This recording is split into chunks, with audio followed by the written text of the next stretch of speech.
हो hello sir, येतोय. शरद हा सर, बाळासाहेब येतोय येतो? येतोय सर.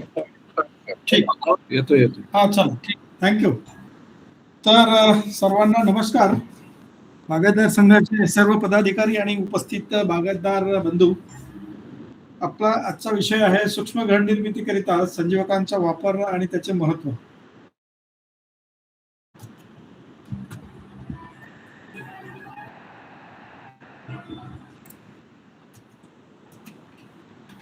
खरड छाटणी दरवर्षीच घेतो आपण, पण बऱ्याच वेळा खरड छाटणी घेतल्यानंतर ज्या समस्या येतात किंवा ज्या अडचणी, ज्या आपल्याला गरजा असतात त्या गरजा वेगळ्या असतात आणि त्या ज्या काही गरजा आहे त्या गरजेनुसार आपण जे काही कार्यवाही करतो त्या कार्यवाहीकरिता आपल्याला पाहतो आपण तर अडचणीचा सामना बऱ्यापैकी करावा लागतो.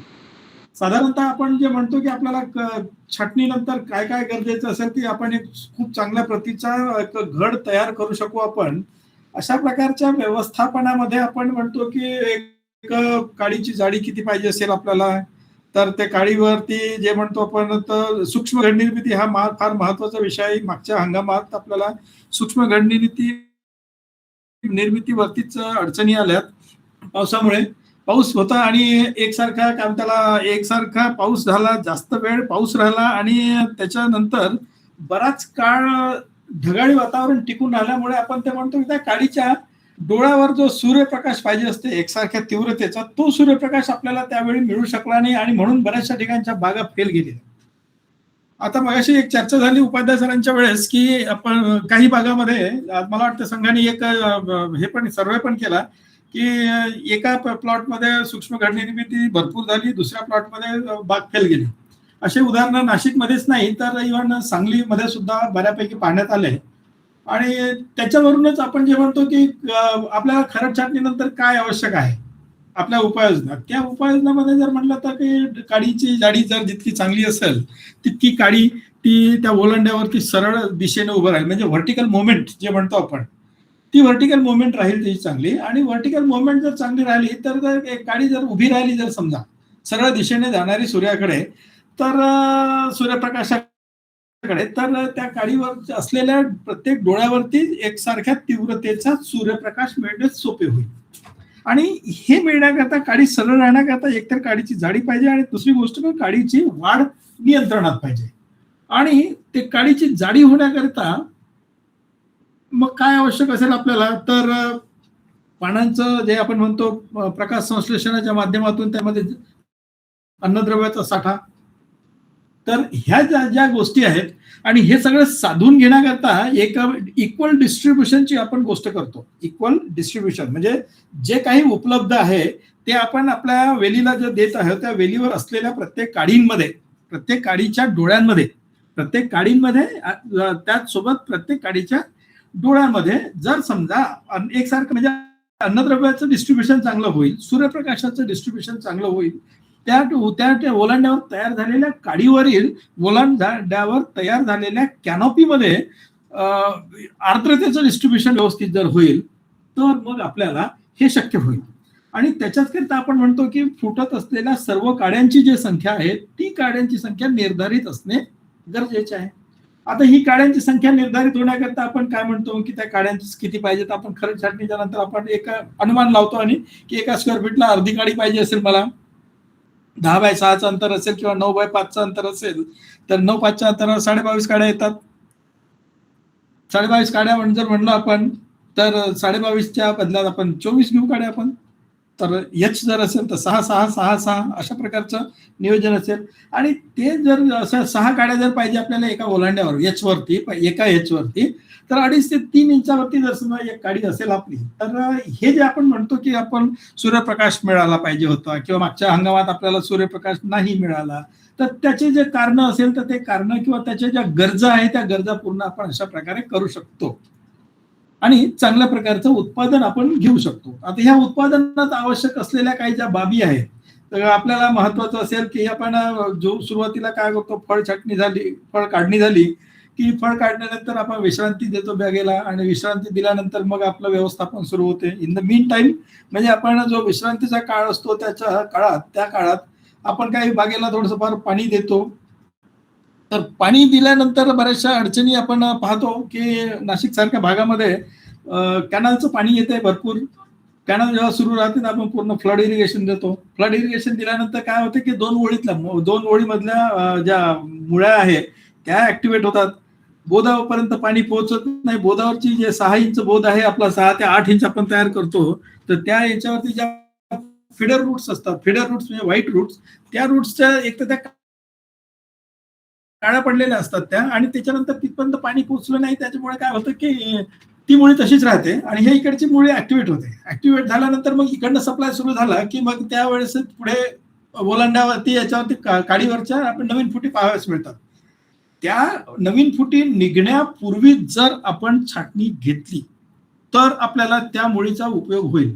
अन्यथा मुळीच्या जर समजा पानांचं वासनं, जर नवीन पानं निघाले, फुटी निघाल्या, तर बऱ्यापैकी अन्नद्रव्याचा तिथून ऱ्हास होतो. इतकंच नाही तर ते जे मुळी आपण म्हणतो की मुळी काय करते की संजीवकाची उत्पत्ती करते.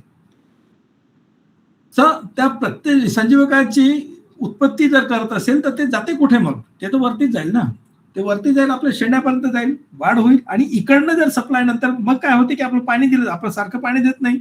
एकदा पाणी देऊन झालं की आपण म्हणतो झालं आता कॅनलला पाणी येत नाही, एवढं पाणी द्यायची गरजही नाही. मग आपण तिकडे छाटणी घेतो, खरड म्हणजे मुळी तयार करतो, आपण नवीन बोध तयार करतो, आणि त्याच्यामध्ये परत आपण खतं वगैरे टाकून मग तिथं पाणी देतो, आणि ती मुळी तिथून सुरू होण्याकरता, तयार होण्याकरता साधारण 20 ते 23 दिवसाचा कालावधी लागतो. आता तोपर्यंत इकडचं पाणी आटल्यामुळे, सुकल्यामुळे दोन ओळीमधलं ही मुळी खराब होते, झालेली असते काळसर, आणि ह्या मुळीला वेळ लागतो. आणि अशा परिस्थितीमध्ये सुद्धा तो जो इंटरनल बॅलन्स आहे, फिजिओलॉजिकल बॅलन्स जो म्हणतो वेलीचा, तो बॅलन्स बिघडतो. तर ह्या गोष्टी आपल्याला त्याच्यात काही महत्वाच्या अशा आहेत की पाणी देण्याचा कालावधी किंवा पाणी दिल्यानंतर आपल्याला ताबडतोब काय करता येईल, किंवा पाणी द्यायचं तर फक्त मोकळं पाणी आपल्याला 2 ओळीच्या मध्यभागात द्यायचं, की इव्हन बोध सुद्धा तितक्याच प्रमाणात भिजून घ्यायचं. 6 ते 8 इंच जर उंच बोध असेल तुमचा, तर तेवढं पाणी तर बागेत बसत नाही आणि आपण देतही नाही. तर ज्या वेळेस आपण पाणी देतो त्यावेळेस बोध आणि हे जमिनी दोन्हीही जर समजा एका वेळी भिजल्या, तर मग आपल्याला पुढील काळात अडचण येत नाही.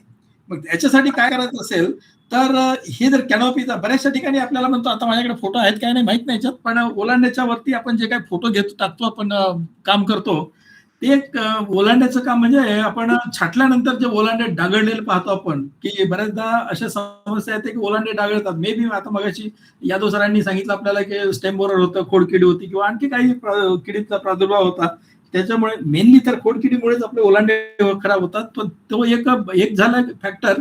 दुसरा फॅक्टर, आपण जर समजा बोध उघडून जर जास्त काळ ठेवला चारी घेण्याकरता, आणि जेव्हा 40च्या वर तापमान जाते, ते तापमान 2-3 दिवस जरी उघडे राहिलं आणि त्या पेशींच्या मुळींच्या ज्या पेशी आहेत त्या अशक्त झाल्या, सुकल्या, मेल्यात, तर त्यापासून नवीन पेशी तयार होण्याकरता जे पोषक वातावरण पाहिजे, कुठलं पाणी पाहिजे, पाणी व्यवस्थित पाहिजे, तिथं भरपूर प्रमाणात पाणी पाहिजे त्यावेळेस, कारण की टेम्परेचर वाढलेलं असते, तापमान कमी, काय म्हणतात त्याला, आर्द्रता कमी झालेली असते, वाऱ्यांचा वेग जास्त असतो, बाष्पीभवनाचा वेग जास्त असेल, जमिनीतून बाष्पीभवन होत असेल, आता पाणी नसेल वरती पण जमिनीतून बाष्पीभवन होईल. तर अशा परिस्थितीमध्ये आपल्याला पाणी त्या ठिकाणी जास्त पाहिजे, आणि हे पाणी जर तेव्हा असेल तरच आपल्याला तिकडे त्या नवीन फुटींचा वाढ व्यवस्थित होईल आणि ते संतुलन बनलेलं राहील. नाही तर डागळण्याची समस्या जास्त येते. तर ही डागळण्याची समस्या टाळण्याकरता आपल्याला जर बागेत काम करायचं असेल तर ज्यांनी बोलत पाणी द्यायचं झालं मोकळं द्या, तुमच्या बागेत पाणी आहे किंवा पाण्याची सुविधा आहे, पण एक ठराविक त्याची मर्यादा ठेवा. की मला आधी छाटून घेतले आपण, समजा पाणी म्हणजे काम छाटलं नाही, बोध खोदलं आपण, आणि जे काही मगाशी आपल्याला उपाध्याय सरांनी सांगितलं अन्नद्रव्याचं कसा कसा वापर करावा त्या हिशोबाने, किंवा रेकमेंडेशन, किंवा आपला जो अनुभव आहे किंवा आपलं जे शेड्यूल आहे त्या शेड्यूलच्या हिशोबाने जर समजा खत आणि अन्नद्रव्य व्यवस्थापन आपण त्या बागेत केलं, बोध झाकला पूर्ण, त्यानंतर पाणी सुरू करूया, आणि पाणी सुरू करून मग तुमचं कॅनलचं पाणी जे आलं आहे ना, तर बोध पण भिजेल आणि कॅनल पण ॲट ए टाइम. हे जर झालं तर मला वाटतंय फुटी निघणं काहीच अडचणी नाही फुटी निघण्याकरता.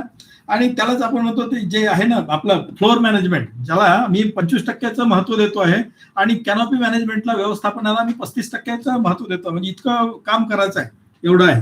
त्यानंतर इरिगेशन असेल, पाण्याचं हे आहे 10%, न्यूट्रिशन, आणि हे बाकीचं पीजीआर डिसीजेस आहे, पेस्ट आहे, याला फार जास्त महत्व नसेल यावेळेस, कारण की हाय टेम्परेचर लो ह्युमिडिटी आहे.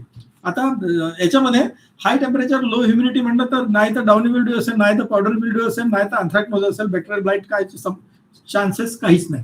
इनॉक्युलम असेल त्यावेळेस म्हणजे इनऍक्टिव्ह इनॉक्युलम असेल सुप्तावस्थेत जे आहे ते असेल रोगाचे जीवाणू बीजाणू, पण हे परिस्थिती नाही येणार. फार तर फार त्याच्यामध्ये येईल की किडींचा प्रादुर्भावामध्ये एक तर आपल्याला मिलीबॅगचा प्रादुर्भाव दिसू शकतो आणि मुडद्यांचा असेल एवढंच.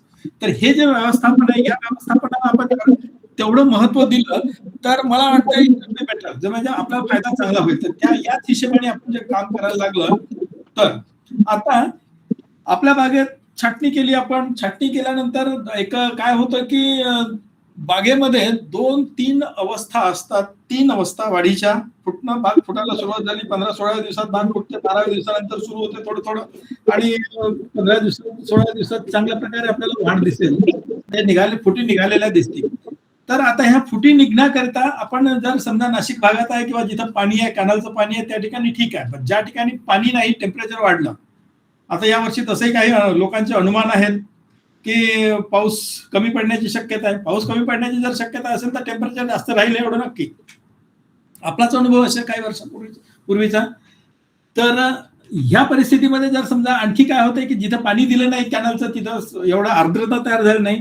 बऱ्याचदा लोक पाणी याच्या मुद्दाम याच्याकरता देतात जमिनीवर पाणी म्हणजे काय म्हणतात 2 ओळीमध्ये पाणी जे मोकळं पाणी आहे तेवढं याच्याकरता देतात की वरती आर्द्रता निर्माण होईल आणि ओलांडावर म्हणजे फुटी लवकर निघतील, व्यवस्थित निघतील. पण हा एक गैरसमज असेल आपला. कारण की ओलांडा ज्याच्याकडे मांडव पद्धत आहे त्याची कमीत कमी 7 फूट हाईट आहे.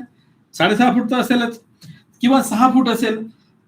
वाई पद्धतीमध्ये 4.5 फुटाचा ओलांडा हाईट येते 4.5 ते 5 फूट. मग आता या परिस्थितीमध्ये याची एवढ्या हाईटमध्ये जे असं हाय टेम्परेचरमध्ये आर्द्रता जी जमिनीत तयार झाली ती आर्द्रता तिथपर्यंत पोहोचत नाही.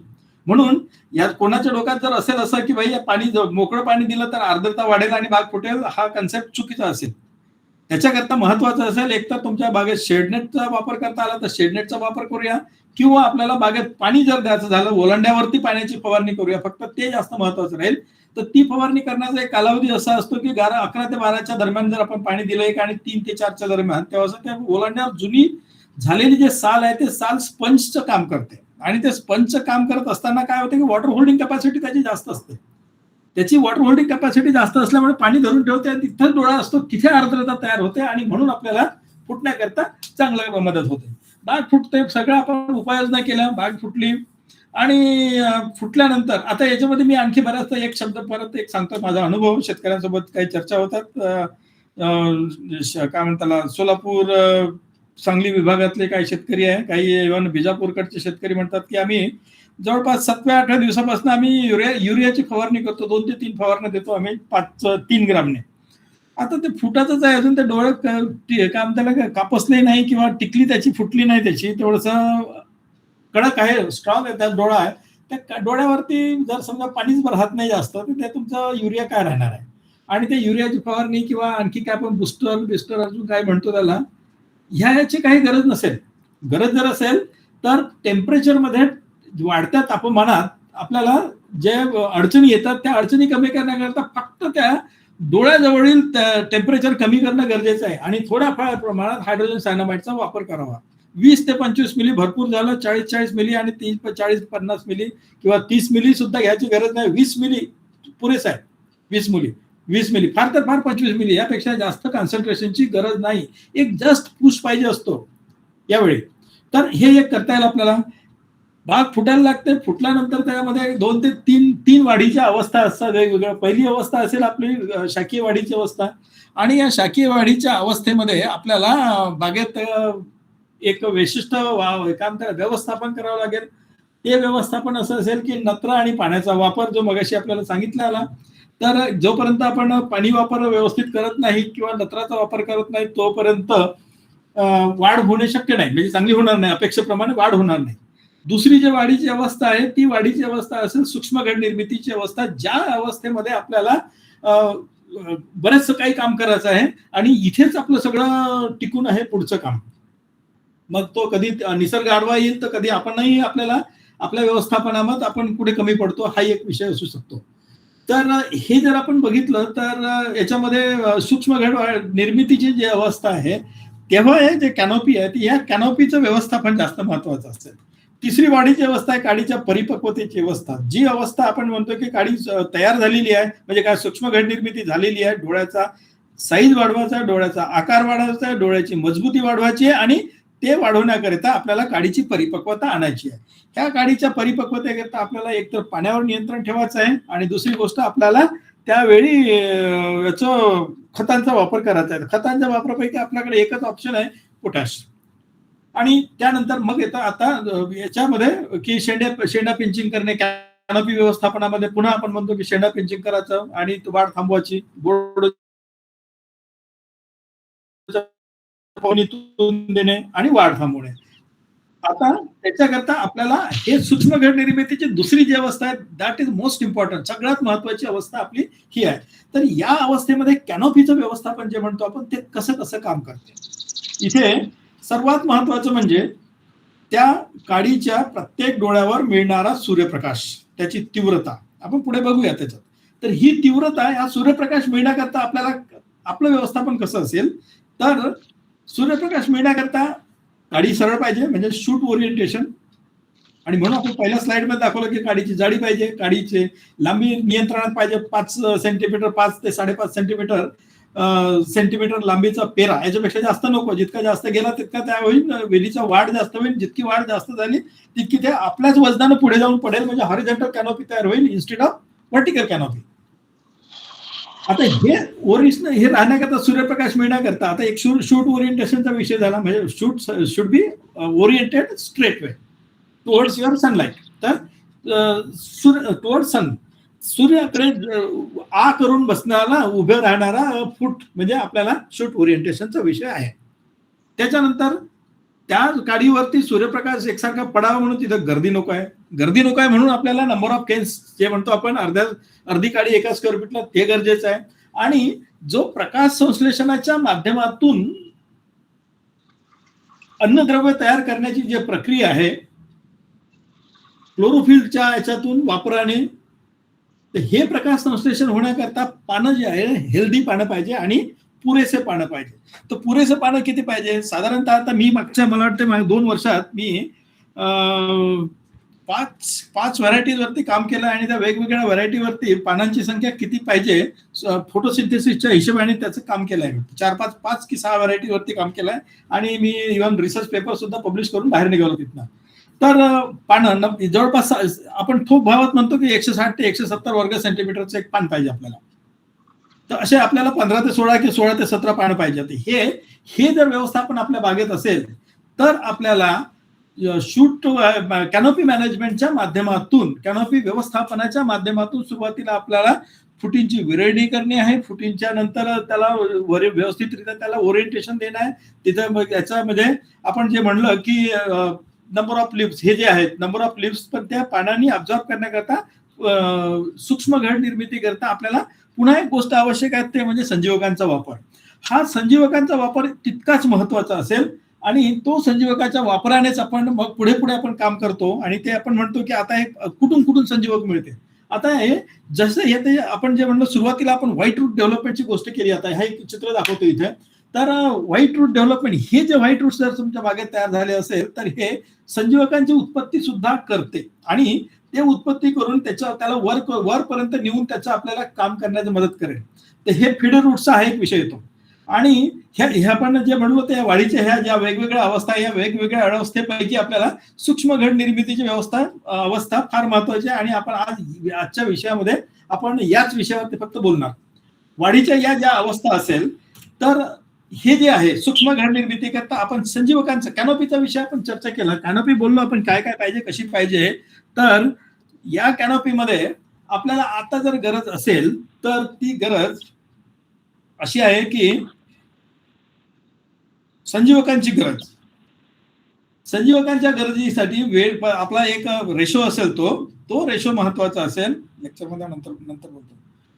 तर त्याच्यामध्ये महत्वाचं एक असेल की संजीवकाच्या वापराने किंवा इरिगेशनच्या माध्यमातून किंवा खतांच्या माध्यमातून, ठीक आहे, संजीवके इरिगेशन म्हणजे पाणी व्यवस्थापन आणि अन्नद्रव्य व्यवस्थापन याच्या माध्यमातून आपल्याला त्या वेलीमध्ये सायटोकायनिनचं प्रमाण वाढवायचं आहे.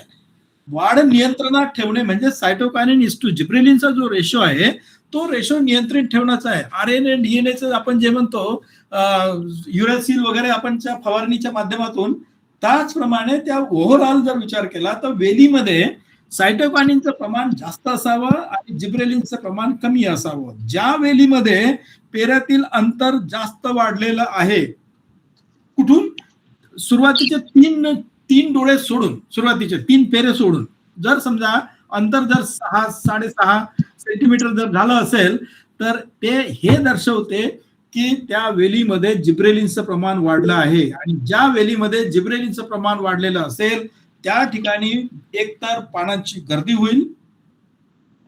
गर्दी होईल. दुसरी गोष्ट, एकासारख्या म्हणजे गर्दी झाल्यामुळे काय होईल की काडीच्या खालच्या तळातील खालच्या काडीवर सूर्यप्रकाश न पडल्यामुळे ती काडी हिरवी राहील आणि त्या ठिकाणी घड निघणार नाही. तुम्ही बघा तुमच्या कॅनोपीमध्ये, बागेमध्ये खालच्या तळावरती आपल्याला बऱ्यापैकी काही काड्या अशा दिसतात की हिरव्याच राहिल्या, कच्च्या राहिल्या आणि त्या काडीवरती पेऱ्यातील अंतर जास्त वाढलेलं असेल.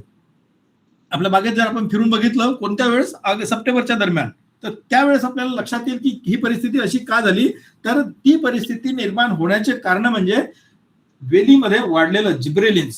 आणि तो जिब्रेलिन्स केव्हा वाढतंय, ज्या वेळेस आपला अतिरेक होतो खतांचा, अतिरेक होतो पाण्याचा. आणि म्हणूनच आपण म्हणतो की खतांचा जर चर्चा केली आपण तर सूक्ष्म घड निर्मितीच्या काळात नत्राचा वापर आपण बंद करतो, पाणी आपण अर्ध्यावरती आणतो. कारण त्या वेलीमध्ये सायटोकायनिन आणि जिब्रेलिनचं गुणोत्तर आपल्याला नियंत्रणात म्हणजे आटोक्यात ठेवायचं आहे. आणि ते आटोक्यात राहिल्यामुळे वेलीची वाढ चांगली राहील, नियंत्रणात राहील. आणि हे असं जर आपण करायचं म्हणलं तर ह्या ज्या गोष्टी आहेत त्याच्याकरता आपल्याला आवश्यक असेल यूज ऑफ पीजीआर. हे जे म्हणतो पीजीआर म्हणजे संजीवकांचा वापर. आता सायटोकायनिन बेस्ड संजीवकांचा वापर म्हणजे काय करायचं, आपल्याला जे थोडी वापरायचं आहे, आपल्याला वापरायचं आहे सायटोकायनिन वाढवण्याकरता. तो मात्र आपण म्हणतो आटोक्यात ठेवायचं आहे. म्हणजे सायटोकायनिनचं प्रमाण जर वाढवायचं झालं तर we have to use our PGR. काय म्हणतात, सायटोकायनिन बेस्ड पीजीआर. आता सायटोकायनिन बेस्ड पीजीआर जर म्हणलं तर कोणते असतील आपल्याकडे सायटोकायनिनचे, तर सायटोकायनिन बेस्ड पीजीआर म्हणलं तर 6B आहे, युरासिल असेल, CCC आहे, त्यानंतर CPPU आहे. ह्या गोष्टींचा आपण पुरेपूर फायदा घेऊन वापर करून त्या वेळेस आपल्याला त्याचा वापर करून आपल्याला काम करणे गरजेचं असेल. मग आता या स्टेजला आपण पाहतो कधी कधी काय होतं की पाऊस येतो. आता आपल्या कळलं मागच्या वेळेस की मार्चमध्येच काही ठिकाणी नाशिकच्या काही सटाणा भागात किंवा जिथं अर्ली छाटणी होते त्या भागात किंवा इव्हन काही दुसऱ्या भागामध्ये तालुक्यात पाऊस झाला. पाऊस झाल्यानंतर गारपीट झालं. ज्यांच्या छाटण्या होऊन गेल्या, ज्यांच्या सबकेन झालं असेल, आता सबकेन होऊन गेलं किंवा सबकेन करायची वेळ आली, सबकेन करायची जी अवस्था आहे सुरू झाली आणि त्या अवस्थेमध्ये जर आपण गारपीट झालं असेल तर जखमा झाला त्यावरती, तर त्या जखमा झाल्यानंतर मग काय अडचणी येतात. आता त्या ठिकाणी आपण विचार केला तर आपल्याला परत रिप्रुनिंग करावं लागेल, पुन्हा छाटणी घ्यावं लागेल किंवा जिथे जखम झाली त्या ठिकाणी आपल्याला रिकट घेऊन पुन्हा आपल्याला पुढे जावं लागेल. ज्या ठिकाणी फक्त गारपीट झालं पण पाऊस भरपूर झाला ही सूक्ष्म निर्मितीचा जर कालावधी माझ्या मागे होत आहे तर अशा वेळी काय होतं, पाऊस जास्त झाल्यामुळे आता मी ह्या 2 ओळीमध्ये दाखवतो तुम्हाला की बऱ्यापैकी पाणी आता ओलावा भरपूर आहे, पाणी साचलेलं आहे. तिथं होतं पाणी साचलं, नुकतंच आता ते पाणी आटलं तिथे आणि आटलं याचा अर्थ ओलावा सुरू आहे, ओलावा झाला. आणि या ओलाव्यामुळे बागेमध्ये काय होईल की पुन्हा ह्या नवीन ज्या मुळी आहेत 2 ओळीमधल्या आतमधल्या, ज्या आपण खत छाटणीच्या आधी पाणी देऊन ऍक्टिव्हेट केल्या होत्या, आता यावेळेस पुन्हा त्या ऍक्टिव्हेट होतील. आणि ऍक्टिव्हेट झाल्यामुळे त्याच्यामुळे काय होईल की हे मुळी पूर्ण जोरात चालेल. म्हणजे पांढरी मुळी जे म्हणतो आपण ती पूर्ण जोरात चालेल. आणि हार्मोनची जे आपण म्हणतो हार्मोन्स म्हणजे संजीवकांची उत्पत्ती करण्याची जी क्षमता आणखी जी वाढली, त्याच्यामुळे काय होतं की शेंडा आणखी जोरात पडेल आणि फेऱ्याची लांबी सुद्धा आपल्याला जास्त प्रमाणात दिसेल अशा वेळेस. तर यावेळी आपल्याला उपाययोजना काय करायचं असेल तर पोटॅशचा वापर जमिनीतून जास्त प्रमाणात करावा लागेल. एक. दुसरी गोष्ट, पाणी आता काही दिवस आपल्याला बंदच करावं लागेल. दुसरं, पोटॅश असेल त्या पोटॅशची फवारणी सुद्धा आपल्याला कॅनोपीचा जो साईज आहे किंवा पानांची संख्या आहे त्याच्यानुसार आपल्याला मात्रा ठरवून त्याचा वापर करावा लागेल. ठीक आहे. तर ह्या गोष्टी नाही तर काय होतं की बऱ्याचदा की किंवा शेंडा पेंचिंग करून घेणं त्यावेळेस लवकर आपल्याला हे करायला जखम जेव्हा झाली तेव्हा जिब्रेलिनचं प्रमाण कमी होतं आणि सायटोकायनिनचं प्रमाण वाढते. अदरवाईज काय होतं की ह्या अशा बगलफुटी सुद्धा पाण्यातून निघाल्या म्हणजे बगलफुटी जर पुन्हा निघाल्या जास्त प्रमाणात तर त्या बगलफुटी जे आता पाहतो आपण या ठिकाणी ही जे बगलफूट दिसते या डोळ्यावरती इथून निघालेली बगलफूट तर या बगलफुटीवर या जर समजा अशी परिस्थिती असेल की इथून डोळा पूर्ण फूट निघाले 3-4 पानं निघाले त्या पानामुळे काय झालं की त्या डोळ्यावरती जो सूर्यप्रकाश पाहिजे होता तो अडला पुन्हा दाट कॅनॉपीमुळे पुन्हा बगलफुटीमुळे पुन्हा मायक्रो क्लायमेट डेव्हलप झाला पुन्हा त्याच्यामधून आणखी जे म्हणतो पेरा जो वाढते म्हणतो तर पेराच वाढलं जिब्रेलिन्स वाढलं आणि या गर्दीमुळे होतं असं की मग एक तर रोगांचा प्रादुर्भाव येईल पण जिब्रेलिन्स पर्टिक्युलरली जे म्हणतो आपण त्याचा कॉन्सन्ट्रेशन त्याचं प्रमाण त्या वेलीमध्ये वाढेल आणि मग आपल्याला अडचणी येतात आणि त्या अडचणी आल्यामुळे मग ते आपल्या बागेमध्ये जे घड निर्मिती पाहिजे होती ती घड निर्मिती न होता ही अशा प्रकारचं आपल्याला बाळीत त्याचं झालेलं रूपांतर दिसेल आपल्याला ऑक्टोबर महिन्यात.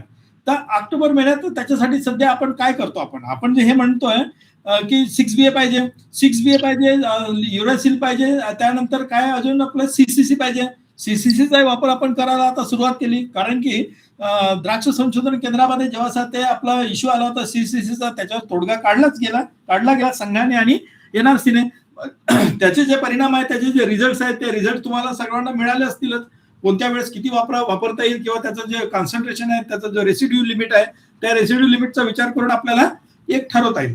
आता संजीवकाची फवारणी जिब्रेलिन्स कमी करणे सायटोकायनिन वाढवण्याच्या दृष्टीने आपल्याकडे संजीवक आहे.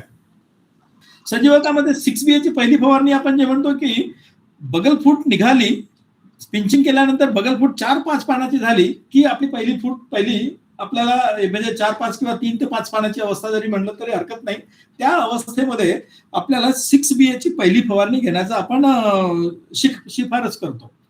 त्याच्यानंतर दुसऱ्या 5 दिवसांनी आपण 4 ते 5 दिवसांनी युरासिलची फवारणी आणि पुन्हा एक 6BA ची फवारणी अशी आपली शिफारस असेल किंवा आपली ही प्रॅक्टिस आहे. म्हणजे त्या सीझन मध्ये त्या वेळा 31 ते 60 दिवसाचा जो कालावधी असतो जास्तीत जास्त स्पेसिफिकली जर बघितलं 40 ते 70 दिवसाचा कालावधी कारण जशा मागच्या फुटी आणि पुढच्या फुटी ह्या सगळ्या एकमेकात आपलं ते ऍडजस्ट होतात म्हणून त्या 2 6BA आणि एक युरासिल असे 40 ते 70 दिवसाच्या कालावधीमध्ये आपल्याला एवढ्या संजीवकांची गरज पुरेशी आहे एवढा याचा. तर ही एक पहिली फूट जे म्हणतो आपण पहिला फोटो पाहतो आपण त्या अवस्थेमध्ये दुसरा त्याच्यानंतर पानांची संख्या 5 दिवसामध्ये आपल्याला 2 ते 3 पानं वाढलेली दिसतील मग ते 6-7 पानापर्यंत जाते पुन्हा आपण दुसरा एक शेंडा मारतो आपण 7 पानावर गेला की 5 पानावर थांबवतो 7-5-3 जे म्हणतो ना आपण तशा प्रकारचं. तर हे असं करत ती एक दुसरी फवारणी असते युरासिलची आणि त्याच्यानंतर 6BA ची. तर ह्या फवारणीच्या या ज्या स्टेजेस आहे या स्टेजेसमध्ये आपल्याला एक चांगल्या रीतीने आपल्याला संजीवकांचा वापर करून सूक्ष्म घड निर्मिती करून घेता येईल. आता सूक्ष्म घड निर्मिती करता सध्या जे वापरात आहे जे संजीवक आहे ते संजीवक वापर काय पाहिजे युरासिल आहे 6BA आहे CCC आहे देन सीपीपीचा वापर आपल्याला जर त्या बागेत आपण घडाचा साईज वाढवण्याकरता आपण ऑक्टोबर छाटणीनंतर करतो आपण तर त्याच्यामध्ये जर सायटोकायनिन आहे तर याला कमी प्रमाणात वापरून आपल्याला काम करता येईल. इव्हन टिल्ट बऱ्यापैकी लोक म्हणतात टिल्टचा वापर तर टिल्टचा वापर मी हे म्हणेल की ज्या ठिकाणी एकदम व्हिगर जास्त वाढलाय तिथे थोड्याफार प्रमाणात जे काही कॉन्सन्ट्रेशन असेल याचं कॉन्सन्ट्रेशन मला सांगता येणार नाही पण फार कमी प्रमाणात याचा वापर करून आपल्याला वाढ त्यावेळेस थांबवता येईल. ते कोणत्या परिस्थितीत जर पाऊस झाला असेल जर आणखी काही अडचणी आपल्याला किंवा ढगाळी वातावरण भरपूर आहे एकदा पाऊस येऊन गेला आणि अजून वाढ जोमात होण्याची शक्यता आहे त्यावेळेस शेवटचा हतियार म्हणून किंवा शेवटचा ऑप्शन म्हणून आपल्याला याचा वापर करता येईल. आता याच्यामध्ये मी डाव्या साईडला एक वापर सुरू असलेले रसायन म्हणतो इथे कोण आहे पॅक्लोब्युट्राझोल आहे याच्यावर मी मागच्या चर्चासत्रात सुद्धा एकदा असं बोललो होतो काही आणि नाशिक भागामध्ये मला बऱ्यापैकी काही लोकांनी सांगितलं की इथे फोनचा वापर इव्हन खरड छाटणीच्या पूर्वी केला गेला आहे खरड छाटणीपूर्वी तर ते पानगळीसाठी केला आहे की एकसारख्या फुटी निघण्याकरता केला आहे आणि याच्यावर जर बोललं तर आतापर्यंत आपण नाशिक भागातही किंवा कोणत्याही भागामध्ये किंवा बागायतदारांच्याकडे आपण चर्चा केली तर किंवा असं बघितलं तर इथे फोनचा वापर आपण फक्त अर्ली छाटणीच्या ज्या बागा असतील रंगीत द्राक्ष त्याला कलर येण्याकरता बिकॉज त्यावेळेस टेम्परेचर फार कमी असते थंडी असल्यामुळे त्याला त्याच्यामध्ये कलर डेव्हलप होत नाही लवकर, किंवा लोड जर जास्त असेल तरी कलर डेव्हलप होत नाही, आणि म्हणून त्यावेळेस आपण इथेफोन, ज्याला इथ्रेल म्हणतो आपण, त्याचा वापर आपण अर्ध्या मिलीने करत होतो आधी. त्याच्यानंतर आपण फळछाटणीच्या वेळेस चा वापर पुन्हा इथेफोनचा, इथ्रेलचा वापर करतो आपण फळछाटणीच्या काही दिवसापूर्वी, 15 दिवसापूर्वी असेल, 10 दिवसापूर्वी असेल, तो याच्याकरता की पानगळ चांगली व्हावी, आणि पानातून पानगळ होता होता म्हणजे पानं पिवळे पडतात, आणि पानातून अन्नद्रव्य त्या देठाच्या माध्यमातून त्या डोळ्यात जाते आणि डोळा फुगतो. त्याचा डोळा फुगण्याकरता आपण आतापर्यंत त्याचा वापर केला होता. परंतु यावेळेस बऱ्यापैकी काही लोकांकडनं ऐकायला आलं की इथ्रेलचा वापर खरड छाटणी वेळी एकसारख्या फुटी निघण्याकरता त्याचा फायदा होतो. म्हणून जर फायदा होत असेल, कुणाचे अनुभव असतील तर, चांगले अनुभव जर असतील तर नक्कीच त्यांनी एकमेकांना शेअर करावे.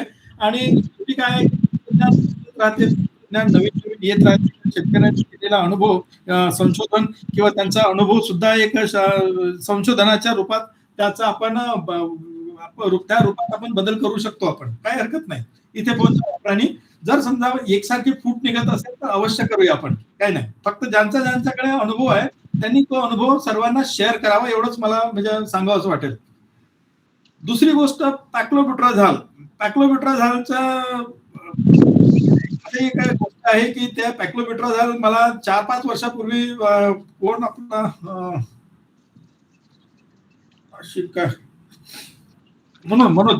मनोज जाधव, त्यांचा मला बऱ्याचदा फोन झाला 4-5 वर्षापूर्वी की सर तुम्ही पॅक्लोब्युट्राझोल बद्दल सांगा, लोकांना आर्टिकल द्या की याचे बरेचसे विपरीत परिणाम होतात. मी त्याच्यावरती बऱ्यापैकी अभ्यास केला आणि माझे काही अनुभव होते सावंत सरांसोबत, बिजापूरकडचे काही याच्या जतकडचे 15 वर्षापूर्वीचे, तर ते अनुभवाचा आणि बाकी जो अभ्यास केलाय, अभ्यास असा केलाय, पाहिला की याचं खरोखर कुठे कुठे महत्व आहे, म्हणजे वापर होतो आहे. तर हे कळलं की याचा वापर तर फक्त याच्यासाठी होत आहे, मँगो करता, आणि मँगो मध्ये अल्टरनेट बिअरिंग ब्रेक करण्याकरता याचा वापर केला गेला आहे आणि होतो चांगला. झाला, त्यांना फायदा होतो. दरवर्षी पॅक्लोब्युट्राझोल ते लोक जून मध्ये टाकतात, जून-जुलैमध्ये.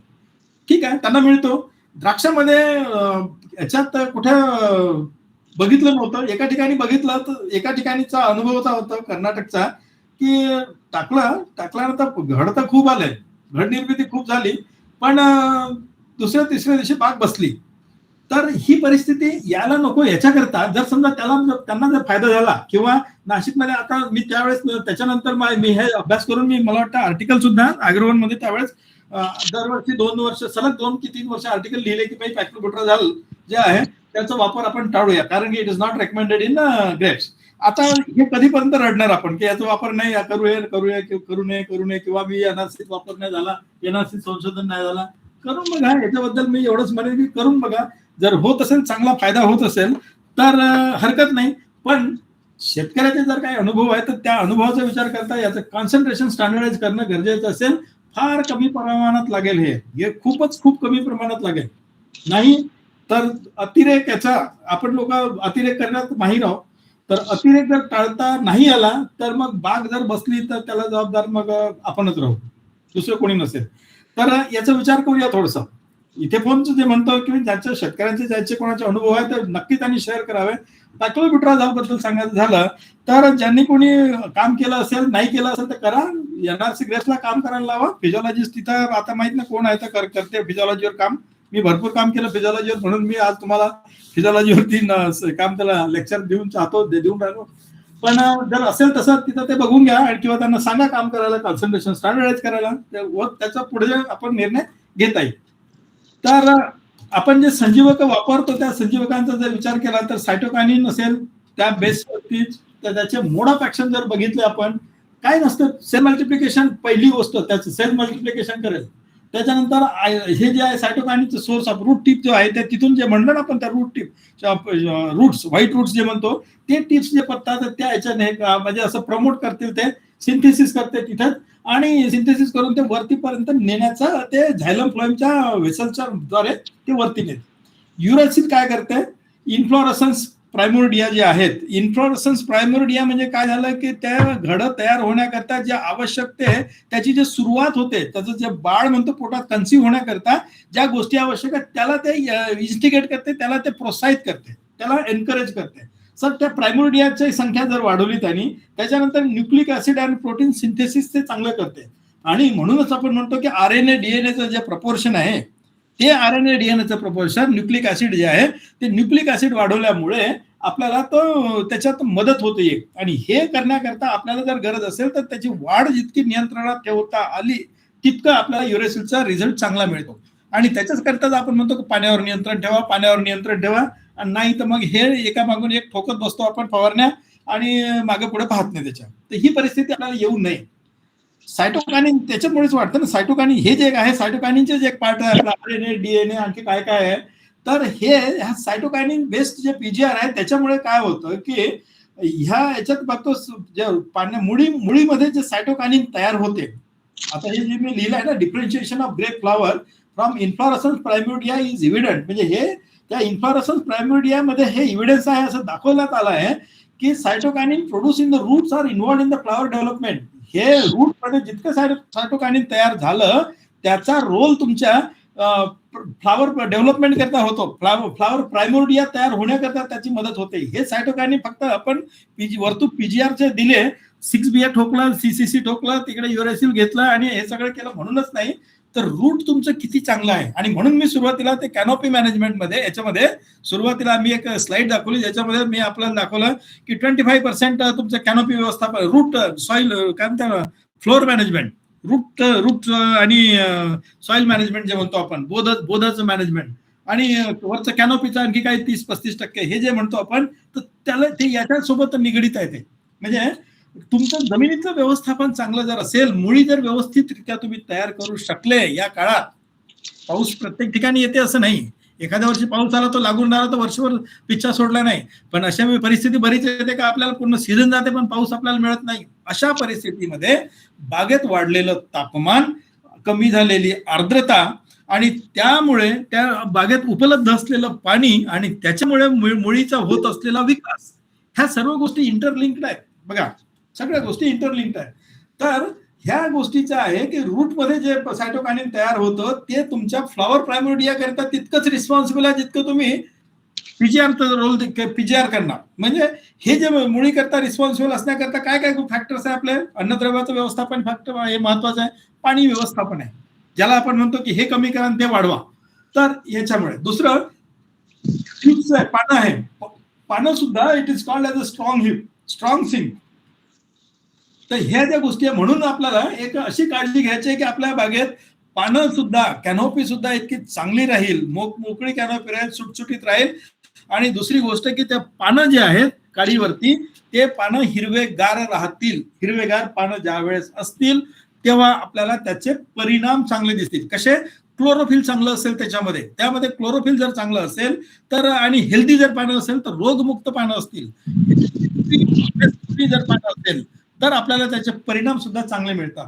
हे अशा प्रकारची कॅनोपी आपल्याला त्यावेळेस जर हेल्दी पानं जर असेल तर त्या हेल्दी पानाच्या ह्याच्यामध्ये आपल्याला काम करणं सोपं राहते. म्हणजे आपल्याला सूक्ष्म घडनिर्मिती मिळून घेणं व्यवस्थित राहील. तर हे अशा काही गोष्टी आहे. याच्यामध्ये आपण पाहतो की क्लोरोफिल सुद्धा चांगलं दिसेल, त्याचा वाढ नियंत्रण प्रमाण भरपूर आहे. हे अशा पाण्याचे कॅनोपी तयार करण्याकरता ज्या बागेत आपल्याला कुठे शेंडा वाढत होत आहे तो शेंडा वाढ त्या वेळीच जर आपण करून घेतला, वाढ नियंत्रणात राहील. बगलफुटी जर काढल्या तर कॅनोपी मोकळी राहील. आणि मोकळ्या कॅनोपीमध्ये आता इथं बघतोय नाशिककडचाच कोणाचा तरी फोटो आहे, मी आणला आहे, कोणीतरी उभा आहे तर काम करून राहिलं. इतकं सुंदर कॅनोपी पहिल्यांदा पाहिली असेल मी की इतकी सुंदर कॅनोपी आहे. आणि या कॅनोपीमध्ये काड्यांची संख्या जे म्हणतो 2.5 ते 3 इंचावरती आपण म्हणतो, मला वाटतं 3.5 इंचापर्यंत असेल एखाद्या एक काडी, बरोबर काडी याच्यात आहे. एकही इकडे नाही, बगलफूट नाही, काय नाही. सूर्यप्रकाश जमिनीवरती आपण म्हणतो फळ छाटणीच्या नंतर 30% कमीत कमी सूर्यप्रकाश पडायला पाहिजे, इतकं ओपन कॅनोपी पाहिजे तेवढी. या वेळेस आपल्याला अशीच कॅनोपी जर असेल, सूर्यप्रकाश जर जमिनीवर पडेल तर मायक्रो क्लायमेट बिल्डअप कमी राहील. मायक्रो क्लायमेट बिल्डअप जर कमी झालं तर आपल्याला रोगांचा प्रादुर्भाव कमी होईल. ह्या सगळ्या गोष्टी त्याच्यासोबत आल्या. आणि ते जाऊ द्या, रोग आपल्याला नियंत्रणात आणता येईल. पण काडीवर जो सूर्यप्रकाश पाहिजे तो सूर्यप्रकाश अशा कॅनोपीच्या माध्यमातून आपल्याला मिळेल. डाव्या साईडला खालचा जो फोटो आहे ते हा फोटो आपल्या तिथला आहे, बागेतला NRC गेटचा फोटो नाही आहे, हा बाहेर कुठला तरी एका याच्यातला आहे, पण मला वाटतं पंढरपूरकडचा. तर हे अशा ज्या कॅनोपी आहेत, ही जर कॅनोपी असेल आपल्या बागेत तर सूर्यप्रकाश चांगला मिळेल. पहिली गोष्ट, सूर्यप्रकाश मिळाला तर सूक्ष्म घड निर्मिती करता आपल्याला 50-60% 60% आहे सूर्य काय म्हणतात सूक्ष्म घड निर्मितीची गॅरंटी झाली. 60%. बाकीचा आहे आपला संजीवकांचा वापर, बाकीचा आहे आपला पाण्याचा वापर आणि नत्राचा वापर. ह्याचं जे कॉन्ट्रीब्युशन आहे ते 40% कॉन्ट्रीब्युशन घेऊ, पण 60% contribution will be mainly on your canopy management. हे अशा प्रकारचं जर आपण वातावरण ठेवलं, आता खाली जर समजा दाट कॅनोपी झाली तर आपण म्हणतो की काय काय होईल, करता येईल, मॅनेज करता येईल, डिसीज मॅनेज करता येईल. डिसीजचं आता आपल्याला फोरकास्टिंग आलं, आपल्या घरात सगळे आलं, मोबाईलवरती भेट, पण खर्च तर लागतो, खर्च लागेल, त्याला पैसा तर लागतो. उत्पादन खर्च इतका वाढला आहे की आपण बघतो की ह्या उत्पादन खर्च, खताच्या किमती, खताचं आता खतही मिळणं कमी झालं आता, म्हणजे आणखी त्या युद्धामुळे अजून खताच्या किमती वाढल्या. खताच्या किमती जर वाढल्या असतील किंवा नाही वाढल्या असेल तरी मागच्या वर्षीच्या तुलनेत या वर्षी खताच्या किमती जर वाढल्या असेल 5%, 10% किंवा इतर आणखी फंजिसाईडच्याही, तरी तुमचा प्रोडक्शन कॉस्ट जो आहे तो वाढेल ना. तो प्रोडक्शन कॉस्ट वाढायला नको, त्याला जितका आळा बसवता येईल, त्याला जितकं नियंत्रणात ठेवता येईल तितकं आपल्याला फायदाच राहील. तर हे अशा प्रकारचं आपण काम जर केलं. काही गोष्टी अशा असतात की आता मी हे यांच्यासोबत ते तुमचं कुठलं एक तुमचा रवी कोर, तुमचा धनश्री अॅग्रोचे जे मालक आहे त्याच्यासोबत मी बऱ्यापैकी चर्चा करत होतो मागच्या संघाच्या याच्यामध्येच, संघाच्या वार्षिक चर्चासत्रात.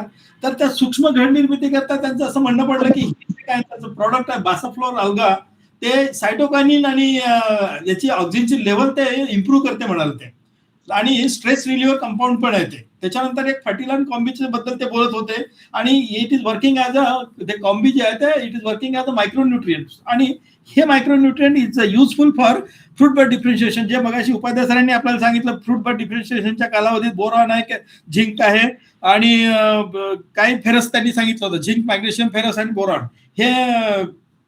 ह्याचे जे अशा काही गोष्टी आहेत, तर या गोष्टी अशा ह्याच्यातून काही संजीवक जर असतील, संजीवक किंवा काही प्रॉडक्ट जर असतील असे, तर त्या प्रॉडक्टचा आपल्याला वापर करता येईल, काही हरकत नाही. जर समजा कोणाचे रिझल्ट असतील तर सांगून राहिलो फक्त मी. त्या हे ह्युमिस्टार म्हणून आहे कंटेंट, ह्युमिक ऍसिड आहे, त्याचं रूट डेव्हलपमेंट आणि त्याचं स्ट्रक्चर ते काम चांगलं करते म्हणाला. आणि इव्हन इंटेक म्हणून एक प्रॉडक्ट आहे की which is use for root development only, white root development. तर हे अशा प्रॉडक्टचाही आपल्याला वापर करायला काय हरकत नाही. जर समजा आपण इकडून तिकडून कोणी सांगितलं आणि ते करत बसतो, जर समजा काही खात्रीचे प्रॉडक्ट्स असतील, आपण त्या माणसाला जर आपल्या स्टेजवर बोलावलं, याचा अर्थ त्याचं काही चांगलं काम आहे म्हणूनच आपण बोलावलं, फक्त आपण पैसेच घ्यायसाठी थोडी बोलावलं त्याला, कंट्रीब्युशन करतात तेवढंच नाही ना. आपण सगळ्या गोष्टी बघतो. जर समजा ते जर असेल तर वी कॅन ट्राय, म्हणजे आपण वापर करायला काय हरकत नाही, किंवा एकदा ट्राय करायला हरकत नाही. दुसरं, आता हे जे म्हणतो आपण सूक्ष्म घड निर्मिती, याच्यावरती जे काही परिणाम होणारे जे घटक आहेत, तर त्यावेळेसचं टेम्परेचर. पहिली गोष्ट, तापमान किती पाहिजे, कमीत कमी 4 ते 5 तास सूर्यप्रकाश त्या ठिकाणी आपल्याला आवश्यक असेल. जे टेम्परेचर 20 ते 35 डिग्री म्हणतो आपण, फ्रुटफुलनेस करता चांगलं असते. 30च्या वरते 30 जर टेम्परेचर 30च्या पुढे असेल तर 4 ते 5 तास आपल्याला सूर्यप्रकाश पाहिजे. 25 ते 35 डिग्री जेव्हा असं असते ते तापमान, त्याच्यामध्ये सायटोकायनिनचं सिंथेसिस चांगलं होतं, biosynthesis of cytokinin is good. तर हे याच्यासाठी आपल्याला ते टेम्परेचर आवश्यक आहे. एवढं टेम्परेचर नाहीच आपल्याकडे. मग आता एवढं टेम्परेचर नाही तर आपण काय करू शकतो. म्हणूनच आपल्याला मग काही अशा गोष्टीवरती आपल्याला आळा घालावा लागेल, काही गोष्टी आपल्याला वापर करावा लागेल. दुसरं, बिलो 20 डिग्री बायोसिंथेसिस. समजा तापमान फार कमी जर असेल त्यावेळेस तर जिब्रेलिनचं प्रोडक्शन जास्त होते. आणि हे प्रोडक्शन कधी होते की जेव्हा असा पाऊस झाला असेल, जोरात कंटिन्युअस पाऊस असेल, ढगाळी वातावरण असेल, तेव्हा तापमान जेव्हा 20च्या खाली येतं, या त्यावेळेसच येते तापमान खाली. आणि जेव्हा हे तापमान खाली येते तेव्हा जिब्रेलिनचं बायोसिंथेसिस होते. 25 ते 35 डिग्री जेव्हा असं होते तेव्हा सिंथेसिस होते सायटोकायनिनचं. म्हणजे त्यावेळेसचं तापमान आपल्याला जास्त गरजेचं आहे. आता हे काही परिस्थितीमध्ये जर समजा जर तापमान खूपच चाललं बाहेर, मग आपल्याकडे दुसऱ्या उपाययोजना काय आहे? दुसऱ्या उपाययोजना आपल्याकडे हे असतील की आपण त्या वेलीवरती पाण्याची फवारणी, जसं आपण सुरुवातीला ओलांड्यावरती पाणी मारत होतो आपण डोळ फुटण्याकरता, जर हाय टेम्परेचर असेल, 44-43च्या वर पाणी टेम्परेचर गेलं असेल, आणि ह्युमिडिटी जर 30च्या खाली जर उतरली असेल, तर मग आपल्याला त्या कॅनोपीमध्ये सूक्ष्म घट निर्मिती म्हणजे बगलफूट निघाली सपकेनला 7 पानावरती 9 पानाच्या अवस्थेत 7 पानावर जेव्हा पिंचिंग करतो आपण, त्या पिंचिंगच्या नंतर आपल्याला जेव्हा असं 3 ते 4 पानं सुरुवात होतात त्यावेळेपासून जर समजा आपण काही 4 दिवस 5 दिवस पाण्याची फवारणी जर केली आपण, so it will help to reduce the temperature. जे टेम्परेचर आपल्याला पाहिजे आहे, आपण जे म्हणतो की हे बायोसिंथेसिस फोटोसिंथेसिस म्हणजे सायटोकायनिन करता, सायटोकायनिनचं बायोसिंथेसिस होण्याकरता जे टेम्परेचर पाहिजे ते टेम्परेचर आपल्याला आणता येईल त्या पाण्याच्या फवारणीने. हे एक महत्वाचं असेल. फोटोसिंथेसिस तर आता ठीक आहे, फोटोसिंथेसिस आपल्याला सगळ्याच माहिती आहे कुठं काय होतं त्याच्यात. लाईट एक्सपोजर हा एक तिसरा एक पॉइंट आहे, फॅक्टर आहे की याच्याकरता लाईट त्याच्यावर सफिशियंट लाईट कसा पाहिजे. तर 2500 ते 5000 लक्स कॅन्डल, तो फूट कॅन्डल जो म्हणतो ना आपण, लक्स सनलाईट जर त्या ठिकाणी त्या डोळ्यावर पडत असेल तर आपल्याला सूक्ष्म घड निर्मिती चांगली होईल, असं त्याचा आपला उद्देश असतो. बट्रोस म्हणून एक सायंटिस्ट होता, त्यांनी हे जे काही काम केलं तर फूट कॅन्डल त्याचं जे म्हणते intensity over the range 900 foot candle, तर ते आपलं 800 ते 3600 ते 16 तास 25 डिग्री म्हणजे 16 अवर 25 to 30 डिग्री जर असत्या तापमानामध्ये जर एवढा तास जर आपल्याला तेवढा सूर्यप्रकाश मिळत असेल तर आपल्याला त्या टोटल पिरियडमध्ये जर इतकं मिळत असेल तर आपल्याला त्याचा सूक्ष्म घड निर्मितीवरती फायदा होतो. तर लाईट एक्सपोजरमुळे काय होते की लाईट इंटेन्सिटी, आणखी दुसरा एक विषय आहे, लाईट इंटेन्सिटी आणि टेम्परेचर जर असेल व्यवस्थित, लाईट इंटेन्सिटी चांगली असेल, सूर्यप्रकाश चांगला असेल तर आपलं सिंथेसिस सायटोकायनिनचं सिंथेसिस होईल. आणि त्याच्यासाठीच तर आपण म्हणतो लाईट सिंथेसिस म्हणतो ना, लाईट इंटेन्सिटी. ही लाईट इंटेन्सिटी जे आपल्याला 2500 ते 5000 पाहिजे, तर ते लाईट जो पाहिजे तर तो ते सिंथेसिस इंटेन्सिटी करता कॅनोपी मध्ये मोकळी कॅनोपी जास्त महत्वाची असेल. आणि त्याचंच एक महत्व असं आहे की काडीवर काडी पडू नये, दोन्ही काड्या अलग अलग राहाव्या. तर हा त्याचा एक विषय असतो. त्याच्यामुळेच होतं ना की एक डिफरन्शिएशन, त्या अनलॅगन फॉर्मेशन जे म्हणतो ना आपण, प्रोटीन मास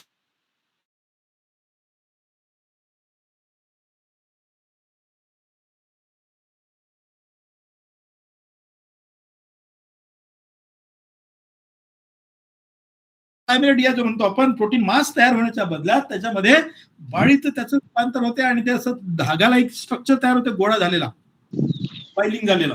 तो हा एक विषय आहे.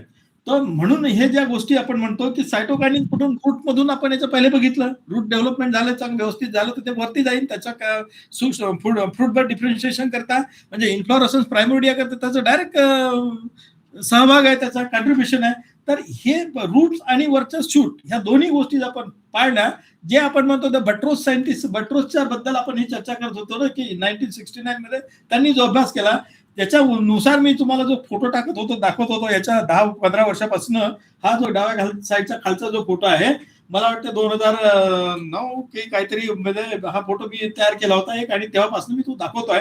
याचं महत्व आहे तसंच आहे. याचं महत्व एक आहे की तुमच्या कॅनोपीच्या किती लेयर्स आहेत, how many layers you have got in your canopy, layer 1, layer 2, layer 3, layer 4, layer 5, और लेअर 1 and 2 ओनली, और लेअर 1, 2 and 3. किती लेयर्स आहेत त्या लेअरच्या नुसार तुम्हाला ठरवता येईल की तुमची कॅनोपी कशी पाहिजे. आता हे जे फोटो सांगतो, सूर्यप्रकाशापासून जो काही सूर्यप्रकाश मिळतोय, सूर्यापासून जो काही सूर्यप्रकाश पडतोय त्या पानावरती, that is on the upper canopy, वरच्या कॅनोपीवरती जेवढा पडतो त्याच्यापैकी 12,000 फूट कॅन्डल फक्त घेतो, ते पान घेते, ती कॅनोपी घेते वरची लेअर, आणि rest of the sunlight is going back, getting reflected. तिथून तो दुसऱ्या कॅनोपीवरती येतो 1200 फूट कॅन्डल, आणि rest of the light goes again back. दुसऱ्या कॅनोपीवरती येतो 120 फूट कॅन्डल आणि गोज बॅक 1. आणि चौथ्या कॅनोपीवर आल्यानंतर आपण खाली बघतो की पानं पूर्ण पिवळे पडायला लागले. आता ह्या गोष्टीचा विचार करता एक लक्षात येईल की त्याचा light compensation point 125 foot candle आहे.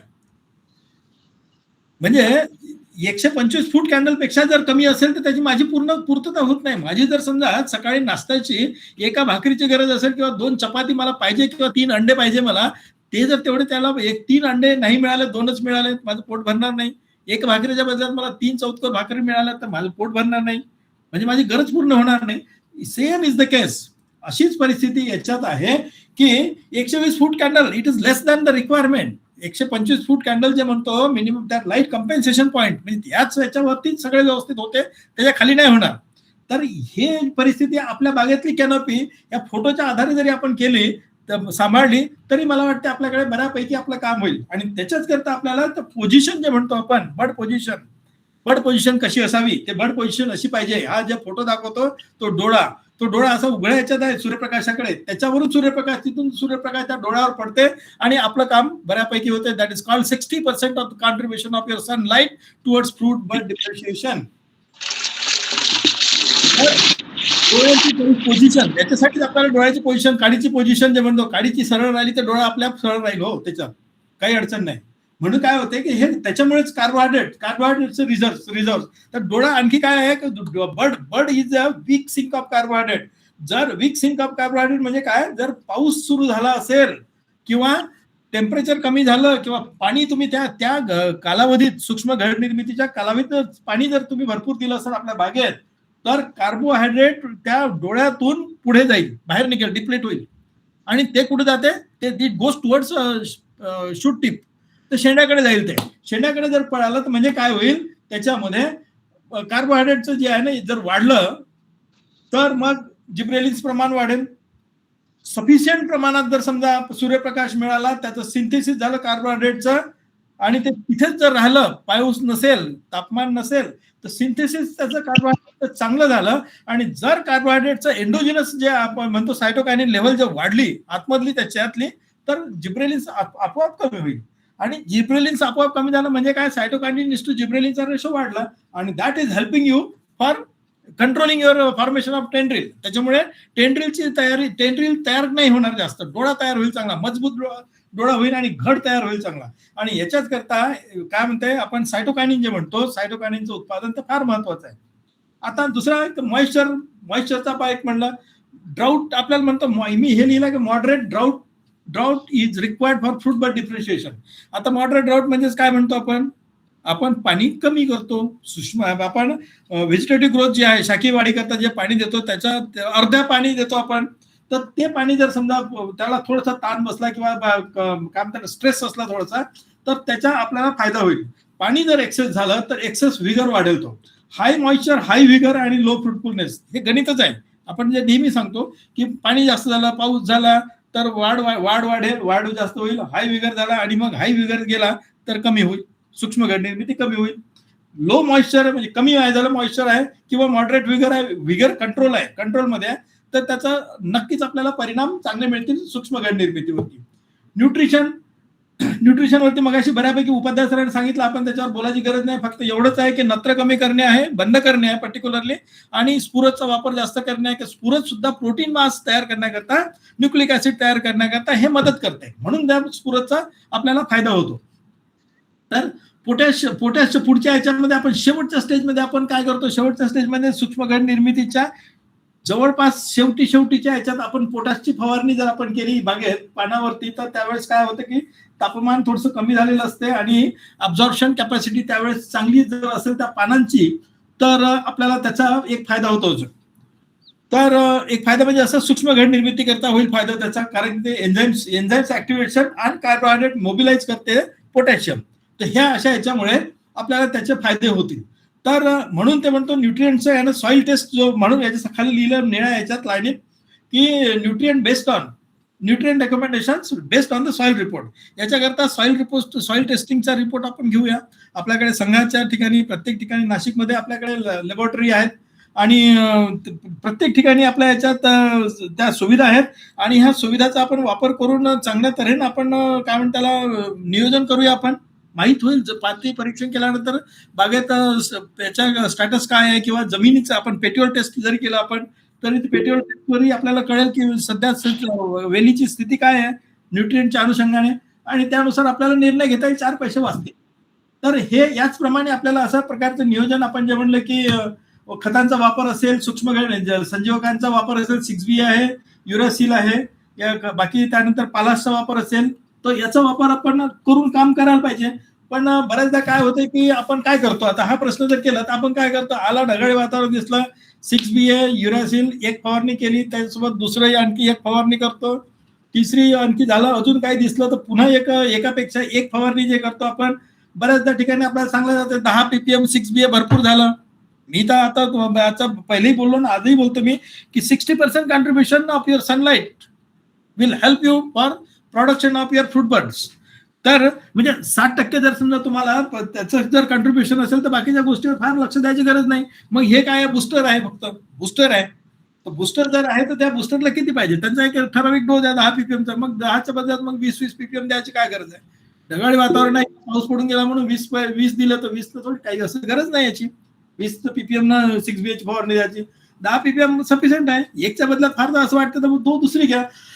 आणि दुसऱ्याच्या याच्यापेक्षा ते आमचं जे म्हणतो ना, आपल्याला पाहिजे स्फुरद आणि पालाश, जे आपण म्हणलं activation of your cytokinin synthesis, enzyme ऍक्टिव्हेशनचा आपला पोटॅशचा वापर आहे. म्हणून 05234 सारख्या खतांचा वापर 4-4, 5-5 ग्रामचे, त्यावेळेस जर समजा त्या पानाची तेवढी कॅपॅसिटी नाही आहे तर आपल्याला 4 न 5 ग्राम द्यायची गरज नाही. कॅनॉपी पाहून आपल्याला 3 ग्राम भरपूर झालं. 10 एकर क्षेत्र आहे आणि 2 ग्राम पकडलं, 2 ग्राम एका ह्याच्या 400 लिटरला 800 ग्राम झालं. 10 एकर जर 800 ग्राम म्हणजे जवळपास 1 किलो एक्स्ट्रा झालं रेकमेंडेशनच्या पेक्षा. 10 एकर म्हणलं तर 10 किलो गेलं. कशाला एवढं करायचं आहे, त्याच्यापेक्षा आज तुम्ही 3 ग्राम न द्या, 2.5 ते 3 ग्राम फवारणी करा, एक परवाच्या दिवशी पुन्हा एक फवारणी करा. So that will help you की म्हणजे किमान कमीत कमी डोस मध्ये आपण चांगलं त्याचं ऍब्झॉर्प्शन होऊन आलं, जसं ऍब्झॉर्प्शन तसं आपण पूर्तता करतो, असंही करता येईल. तर हे आपल्याला थोडंसं टाळता येईल. संजीवकांची फवारणी शक्यतोवर आपण काय करायला पाहिजे, दक्षता कशी घ्यायची, तर वातावरण जेव्हा जर असेल पावसाळी वातावरण, तेव्हा असा एक संजीवकांचा वापर शक्यतोवर टाळायला पाहिजे. कारण काय होतं की त्या औषधांचं जे अब्झॉर्प्शन आहे ते शोषून घेतलं जात नाही. पान कोरडं असेल त्यावेळेसच आपल्याला त्याचं काम करता येईल. ज्यावेळेस बागेत आर्द्रता चांगली असेल त्यावेळेस आपल्याला शोषून चांगलं घेते. तर असाच प्रकारे संजीवकाची फवारणी म्हणजे मात्रा वाढून सूक्ष्म निर्मिती होत नाही, त्याला किमान जेवढं आहे तेवढं जरी दिलं तरी पुरेसं आहे. मग आता सध्या जे वापरात येतात याच्याबद्दल आपण बोललोय. फुटींची आपण काय हे करतोय, कमी करतोय फुटी. आता शेंडा पेंचिंग बऱ्यापैकी आपल्याला बागेत ही समस्या प्रत्येक ठिकाणी येते. आता ही समस्या येत होती म्हणूनच पॅक्लोब्युट्राझोलचा वापर जास्त लोक करत होते नाशिकमध्ये गेल्या 4-5 वर्षापूर्वी. आता माहित नाही परिस्थिती काय आहे. गेल्या 3 वर्षापासून मलाही अजून नाशिकचा जास्त काही अनुभव नाही आहे आणि अजून लोक एवढं म्हणजे कॉन्टॅक्टमध्ये येत नाही त्याच्यामुळे. पण हा जो शेंडा पेंचिंग आहे, खुडा जो म्हणतो आपण, हा खुडा तर काही व्हरायटीज आपल्याकडे अशा आहे की याची वाढ तर होतच राहते आणि वातावरण जर असेल तर त्या वातावरणात आपल्याला दुसरं काही करता येत नाही. फार तर फार आपल्याला शेंडा टिकली मारायचं जे म्हणतो आपण, ही जी टिकली आहे वरती, असं शेंडा टिकली जर मारली तर पण थोडंसं याच्यात तर वाढ नियंत्रणात ठेवण्यास मदत होते. आणि असा माझा अनुभव आहे म्हणून हे तुम्हाला याच्यात सांगतो. म्हणजे रिपीटेड खूप मोठा हार्ड पिंचिंग केल्यापेक्षा एवढे पिंचिंग केलेला फायदा असेल. हार्ड पिंचिंगमुळे बऱ्याचपैकी आता ही समस्या फार वेगळी आहे, पण हार्ड पिंचिंगमुळे आपले काय म्हणतात हे असे डोळे जास्त निघतात, डोळे म्हणजे काय म्हणतात घड जास्त बाहेर निघून येतात. तर ते हे घड आपल्याला टाळता येईल, म्हणजे टाळता येईल किंवा हे या स्टेजला आपण जर पुढच्या ह्याच्यात घड जर आले तर आपण आपला एक डाऊट असतो की भाई आता एवढे मोठे घड आताच आले तर आपलं पुढचं काय व्हायचं राहील, आपलं फळचटणी घेतल्यानंतर माल येईल की नाही, हा एक डाऊट असतो बऱ्यापैकी लोकांना आणि स्वाभाविक आहे डाऊट येणं. पण एक लक्षात घ्या की काडीच्या 3ऱ्या-4थ्या डोळ्यापासनं तळातून 4थ्या डोळ्यापासनं प्रत्येक डोळ्यामध्ये जर आपण काळी तपासली तर प्रत्येक डोळ्यामध्ये घड दिसतो. संघ सुद्धा डोळ्याची तपासणी करते, काळी तपासणी.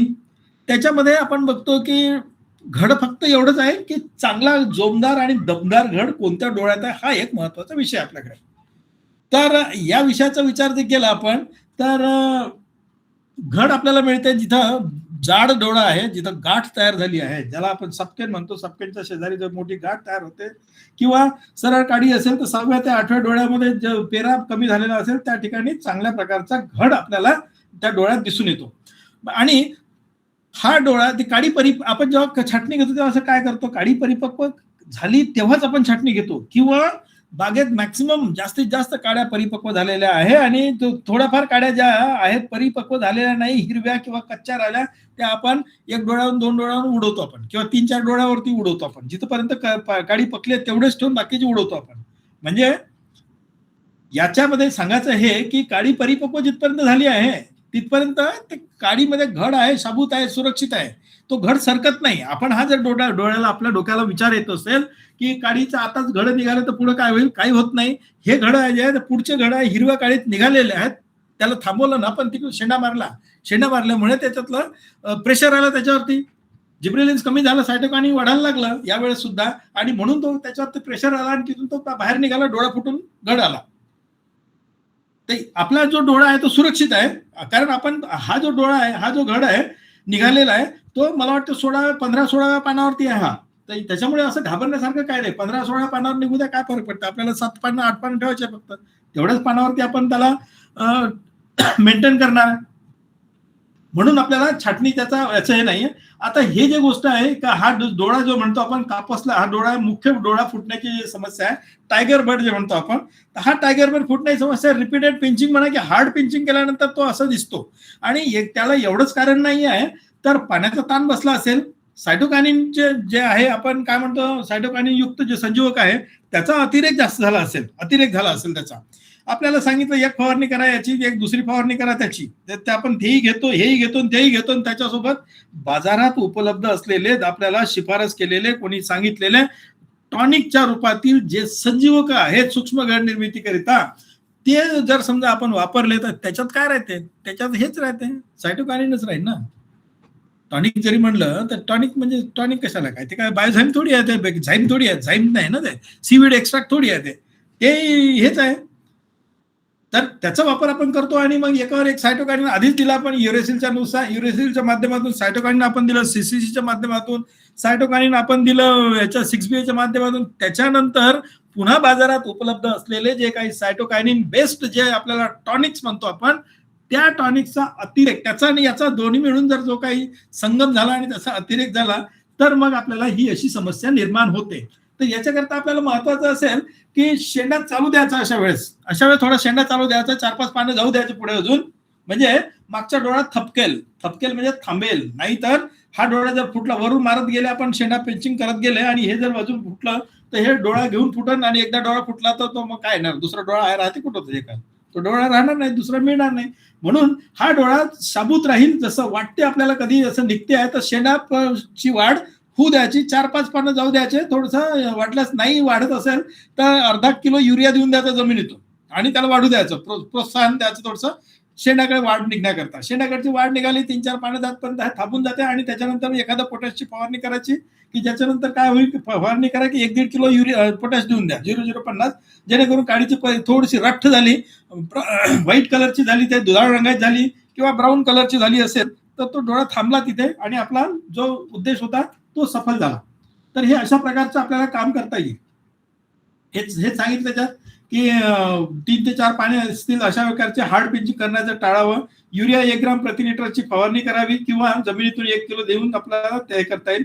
काही काळाकरता पोटॅश आणि सायटोकायनिनची फवारणी टाळायची, जेणेकरून पुन्हा त्याच्यामध्ये सायटोकायनिनचं वाढ होणार नाही. आपल्याला वाढवायचं पोटॅश म्हणजे युरिया किंवा नत्र वाढून त्याला आपले कामं करायचे आहेत असं. आता बऱ्याचदा काय होतं की आपले हे प्रश्न भरपूर असतात असे बागायतदारांचे, की नेहमी विचारण्यात येणारे जे प्रश्न म्हणतो की पहिली फवारणी 6BAची करायची, दुसरी युरेसिल, तिसरी 6BAची, पुढे अजून काय, पहिली एक फवारणी युरेसिलची आणि दुसरी 6BAची करता येईल का, तिसरी 6BAची फवारणी त्याच्यानंतर युरेसिल अशी एकत्र करता येईल का, युरेसिलच्या सोबत काय म्हणतात फॉस्फरस आणि पालाश म्हणजे 0.34 सारखे आपल्याला खतं मिसळता येईल का, त्याच्यानंतर जुन्या बागेत नव्या बागेत, हे असे भरपूर प्रश्न आहेत. सांगायचं एक की आपल्याला काय करायचं की पहिले सायटोकायनिन युक्त जे आहे ना सायटोकायनिन पहिले वाढवायचं वेलीमध्ये, त्या वेलीमध्ये सायटोकायनिन वाढल्यानंतर मग जर समजा ते वाढलं आतमध्ये की त्याच्यानंतर मग पुन्हा आपल्याला युरेसिलच्या माध्यमातून त्याच्यामध्ये जे प्रोटीन मास जो आहे तो प्रोटीन मास वाढवायचा, आपल्याला न्यूक्लिक ऍसिडचं प्रमाण नंतर वाढवायचं आहे. तर हे म्हणजे पहिले कंट्रोल करायचं आहे. जिब्रेलिनचे प्रमाण आपल्याला कमी करून सायटोकायनिन वाढवायचं आहे. Cytokinin is available in your 6BA. त्याच्यानंतर 6BA वाढलं, वाढ झाली, नियंत्रणात राहिली, म्हणजे त्याच्या सायटोकायनिन वाढायला लागलं. त्याच सायटोकायनिन मध्ये युरेसिलच्या माध्यमातून RNA DNAचं प्रपोर्शन वाढवायचं आहे आणि सूक्ष्म घड निर्मितीकरता प्रोत्साहन द्यायचं आहे. तेव्हाच आपल्याला पहिली फवारणी 6BA, दुसरी फवारणी युरेसिलची. आता युरॅसिल आणि 6BA ची फवारणी आपल्याला दोन्ही मिक्स करायचं म्हणजे माझ्याकडे माणूस नाही आणि मला उशीर झाला तर 2 दिवस तर आता एकाने घेऊ का, याची कॉम्पॅटिबिलिटी जी आहे ना, जसे फर्टिलायझरची कॉम्पॅटिबिलिटीचा उपाध्याय सरांनी आपल्याला चार्ट दाखवला मगाशी, इव्हन तुम्हाला याच्यामध्ये फंजिसाइडचाही चार्ट मिळत असता कोणत्या लेक्चरमध्ये. याच्यामध्ये जे आहे ते अशी परिस्थिती आहे की मिक्स करणं फायद्याचं नसेल, कॉम्पॅटिबिलिटीचा इश्यू आहे म्हणून. तर त्याच्यामध्ये फायदा हे जे आहे कॉम्पॅटिबिलिटी याची नाही तर खताचे जे फवारणी आहे 0.34 फवारण्या तुम्ही याच्यानं द्या ना, पुढेच द्या ना, अशा एक अलग अलग द्या ना फवारण्या. जितकं वेगवेगळं केलं, जितकं कमी प्रमाणात केलं तितके परिणाम आपल्याला चांगले मिळतील. तर हे अशा प्रकारे आपल्याला चांगल्या याच्यात म्हणजे काम त्याला सूक्ष्म घड निर्मिती मिळण्याकरता आपल्याला कुठल्याच अडचणी येणार नाही असं मला वाटते. पुढे बघावं आता ओपन कॅनोपी हाच एक हे असेल आपल्याला. बागेत काही पानं बऱ्यापैकी पानं जर समजा पाऊस जर झाला तर तिसऱ्या अवस्थेत केन मॅच्युरिटीच्या जेव्हा आपल्याला फक्त पोटॅश देतो आपण आणि पाणी नियंत्रणात ठेवतो, पण पाणी नियंत्रणात ठेवणं काय, आपण जर मोटार बंद केली म्हणून वरून पाऊस सुरूच असतो, मग अशा परिस्थितीत काय होते, रोगाचा प्रादुर्भाव असेल तर ही अशी समस्या येते. आणि काळी कच्ची जर असेल तर मग सूक्ष्म घड निर्मिती जाते. तर त्याच्याकरता आपल्याला काय करता येईल की पोटॅशचा वापर करता येईल. आपल्याला पोटॅशचा वापर करून आपल्याला बोर्डोच्या फवारण्या सुरू करता येईल. जेव्हा असं काळी दुधाळ रंगाची होते तळातून, तेव्हा जर आपण 0.5% बोर्डो जर आपण घेतलं तर पान थोडंसं रट्ट होईल, पान थोडंसं पानाची पकड चांगली राहील, रोग नियंत्रणात राहील आणि पानगळीला समस्या जास्त येणार नाही. अशा प्रकारचं आपण काम जर केलं तर ही जी परिस्थिती म्हणतो या परिस्थिती 0.5% आपण काम सुरू करून पुढे आपल्याला चालता येईल. हे अशाच प्रकारे आपण काम केलं तर मला वाटतं चांगल्या प्रकारचं आपल्याला सूक्ष्म घड निर्मिती मिळेल आणि प्रत्येकाला अशीच आपल्या बागेत सूक्ष्म घड निर्मिती मिळो अशीच अपेक्षा करतो. माझ्याकडे अजून थोडी माहिती आहे, 5 मिनिटात हे घेतो. एक मिरोलॅब म्हणून एक मुंबईची एक संस्था आहे, IT base AI in agriculture जे म्हणतो आपण, तर त्याच्याकडे ज्या सुविधा आहेत त्या सुविधा अशा आहे की त्या सॉइल टेस्टिंगचा त्यांच्याकडे लॅब आहे. IRI म्हणून एक इन्स्टिट्यूट आहे जिथून आम्ही PhD केला दिल्लीवरून, Indian agriculture research institute, Pusa institute जे म्हणतो, तिथलं त्यांनी एक हे घेतलाय, कॉन्ट्रॅक्ट साईन केलाय की सॉइल अँड वॉटर टेस्ट करता. त्याच्यानंतर त्यांच्याकडे मॉइश्चर सेन्सर जे आहे इन्स्टॉल केला आहे. त्या मॉइश्चर सेन्सरचा वापर करून बऱ्यापैकी आतापर्यंत जे रिझल्ट आले त्यांचं हे म्हणणं आहे की जवळपास 30 ते 40% पाण्याची बचत झाली आहे. त्यांच्याकडे ड्रोनच्या माध्यमातून ते कॅमेरानं ते मल्टीस्पेक्ट्रल इमेजेस घेतात की तुमचं 5 एकर 10 एकराचा किंवा 2 एकराचा प्लॉट आहे, तर ते इमेजच्या द्वारे त्या प्रोसेस करतात ते, आणि त्या प्रोसेसिंग मध्ये हे कळते की तुमच्या बागेत ग्रे एरिया म्हणजे स्ट्रेस एरिया किती आहे, कुठे आहे. तो स्ट्रेस एरिया आपल्याला ते कळतो की यस, म्हणजे ओलांडे खराब झाले असेल, तुमच्या याच्याने डागळलेले असेल, स्टेम बोरर झाले किंवा बाग फेल केली किंवा हायड्रोजन सायनामाइड लागलं नाही म्हणून ते हे झालं, तर लगेच आपल्याला तेवढंच कळून जाते त्यांच्याकडनं. आणि ते कळलं की काय होते की वेळ वाचतो आपला आणि ऑन स्पॉट अप्लिकेशन करून आपल्याला त्याचा तो एक फायदा होतो. तिसरं एक त्यांच्याकडे वेदर ॲडव्हायझरी आहे, based on the weather. Last वीकचं काय वेदर होतं आणि या आठवड्यात काय वेदर असेल. वेदर म्हणजे minimum temperature, maximum temperature, minimum relative humidity, maximum relative humidity, cloud covers, then wind velocity आणि प्रेसिपिटेशन, काय त्याला रेनफॉल किती होणार आहे अपेक्षित आहे याचं इंटरप्रिटेशन, आणि तुमच्या बागेत जी अवस्था आहे, वाढीची अवस्था, त्या अवस्थेच्या नुसार ते आपल्याला वेदर ॲडव्हायझरी देतात. Weather based advisory for your crop specific with related to specific growth stage. आणि दुसरं एक की त्यांचे सायंटिस्ट असतात त्यांचे की ते वेगवेगळ्या वाढीच्या वेगवेगळ्या अवस्थेमध्ये जाऊन पर्सनल व्हिजिट करून ते त्यांना ॲडव्हायझरी देतात. हे एवढं सगळं पॅकेज आहे त्यांचं. आणि मी बघितलं त्यांचं की इतकं चांगलं त्यांनी जे न्यूट्रिएंट अनालिसिस असेल, त्यांचं जे सेन्सर जे आहे, सेन्सर अवेलेबिलिटी उपलब्ध त्यांची, किंवा त्या इन्स्टॉलेशनचा त्यांचे जे काम मेंटेनन्स असेल, आणि त्याचे जे रिझल्ट जे आहेत ते रिझल्ट खूप चांगले म्हणजे पाहण्यात आले की त्या याच्या पुढच्या याच्यामध्ये काम केलं त्यांनी. आता कुठे सांगलीमध्ये पलूसला 2 शेतकरी निवडले त्यांनी, आणि एक त्या शेतकऱ्यामध्ये त्यांनी ट्रीटेड आणि कंट्रोल प्लॉट केला. म्हणजे एका शेतकऱ्याचा अर्धा प्लॉट आपण त्यांच्या पद्धतीने घेतला आणि अर्धा प्लॉट शेतकऱ्यांनी त्याच्या पारंपरिक पद्धतीनुसार त्यांनी आपलं काम केलं. आणि एक सुबक असं PhDचं वर्क जे असते त्या PhDच्या वर्क सारखं एवढा डेटा कलेक्ट केलाय तिथं. आणि हा डेटा कलेक्ट केल्यानंतर त्यात बघितलं शूट लेंथ असेल, लिलीफेरे असेल, डावली मिल्ड्यूचा रोगांचा, किडींचा प्रादुर्भाव असेल, तर त्याची वाढ असेल, तर घडांची संख्या, घडांचा वजन, आणि हे सगळं त्याचं जे हे बघितलं, तर याचा जो कंट्रोल याचा जो आहे फार चांगला, म्हणजे त्याचा रिमार्क्स मध्ये दिलाय ना, याचं किती वाढलं किती कमी झालं. Shoot growth was kept under control, कारण पाणी नियंत्रणात राहिलं. पाणी 30 ते 40% पाण्याची बचत झाली. तर पाणी एवढं नियंत्रणात राहिल्यामुळे काय झालं की फिडर रूट जास्त वेळ राहिले आणि जास्त काळ राहिले. वापसा परिस्थिती सारखी टिकून राहिल्यामुळे रूट ऍक्टिव्हिटी चांगली राहिली आणि त्याच्यामुळे आपल्याला बऱ्याचशा गोष्टीचा असा फायदा झाला. तिथे पेस्ट इन्सिडन्स फार कमी झाला.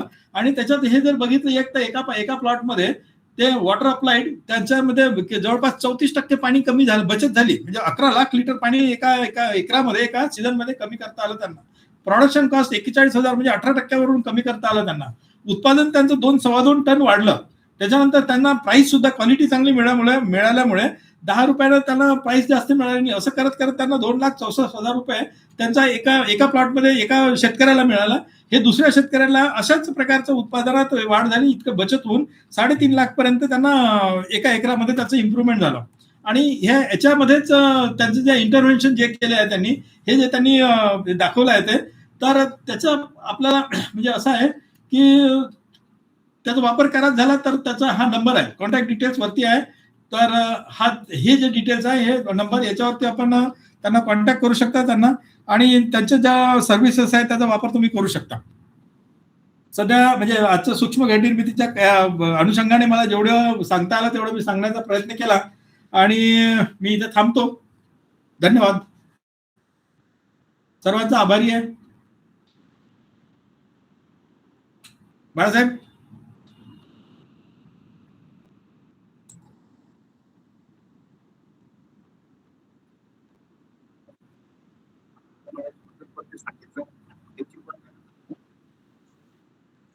थँक्यू. Thank you sir.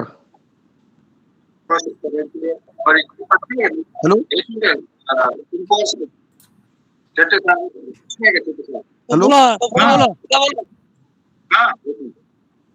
बोला. हॅलो बोला.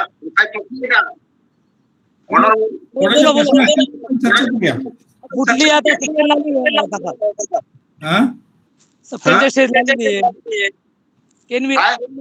सबस्टेंसच्या स्टेजला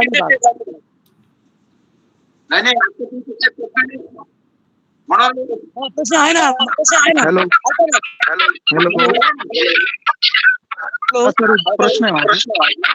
दोन मोबाईल एका ठिकाणी सुरू आहेत का? चालतो ना.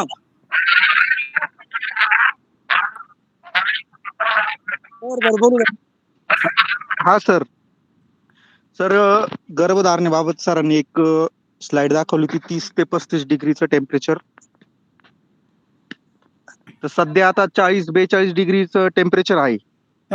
मग त्याचा गर्भधारणेवरती काय परिणाम होईल आणि ते टॅकल कसं करायचं त्याला आपण? हे एक नॉर्मल कंडिशन आहे. ठीक आहे. नॉर्मल कंडिशन मध्ये आपल्याला सूक्ष्म घड निर्मिती चांगली होते, आणि 35 वर तापमान असेल तर सूक्ष्म घड निर्मिती चांगली होते. आता आपण ट्रॉपिकल कंडिशन मध्ये आहोत. ठीक आहे ना. ट्रॉपिकल कंडिशन मध्ये आपल्याला नाशिकचा जर विचार केला तर 42च्या खाली तापमान कधीच नाही राहत. जेव्हा आपण किंवा 40 पर्यंत तापमान नक्कीच असते आपल्याकडे, राईट? हो, 40, 41, 42 40-41 असेल सूक्ष्म घड निर्मितीच्या कालावधीत, तेवढं असेलच. त्याच्यासाठी आपल्याला एक आहे की पाणी जर जमिनीत आपण पाणी देता येत नाही त्यावेळेस वरून पाण्याची जे फवारणी म्हणतो ना आपण, पाण्याची फवारणी करून आपण तापमान कमी करू शकतो. तो एक आहे. आणि एवढ्या टेम्परेचरचा सर सूक्ष्म घड निर्मितीवरती परिणाम काय होणार का नाही होणार? सूक्ष्म घड निर्मितीवर एवढे परिणाम नाही. 45च्या पुढे जर गेलं ना तापमान, 45 हे तापमान जे 25 ते 35 आहे, प्रकाश संश्लेषणाच्या माध्यमातून सूक्ष्म घड निर्मितीच्या माध्यमातून आयडियल आहे. आता मगाशी तुम्हाला एका उपाध्याय सरांनी त्यांचं लेक्चर ऐकलं होतं का? एक स्लाइड होती त्यांची, 6.5 to 7.2 pH. ठीक आहे ना. 6.5 to 7.5 इज आयडियल pH. आपल्याकडे 8.5 पर्यंत आहे, तिथे चांगलं उत्पादन घेतोय आपण. आलं लक्षात? म्हणजे आपल्याला काही गोष्टी मॉडिफिकेशन करून त्यामध्ये आपल्याला थोडंसं चेंजेस करून आपल्याला काम करता येते. तेव्हाच आपण म्हणतो ना की आपल्याला जर समजा पाण्याची फवारणी केली आपण, तर ते जे 42-43 तापमान आहे ते आपल्याला कमी करणं शक्य होईल. आणि जर तापमान कमी झालं तर आपल्याला सूक्ष्म घड निर्मितीला कुठली अडचण येणार नाही. ठीक आहे. Hello sir. हॅलो. बोला. हा सर, म्हटलं तुम्ही जे सीसीचा वापर करायला लावलाय तो कसा करता येईल सर सॅम्पलिंग प्लॉट साठी? ती आता एनआरसी ला कॉन्टॅक्ट करा. मी रिटायर्ड झालो साहेब, मी 5 मिनिट झाले. सर प्लीज तेवढं डेटा एनआरसी मध्ये आहे आता याच्यावर नाही. तेवढं सांगितलं असतं सर. नाही. हा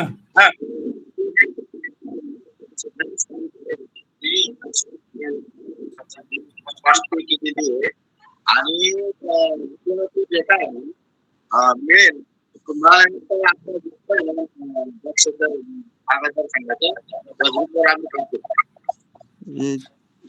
आतापर्यंत घेऊन घ्यायला पाहिजे बाळासाहेब.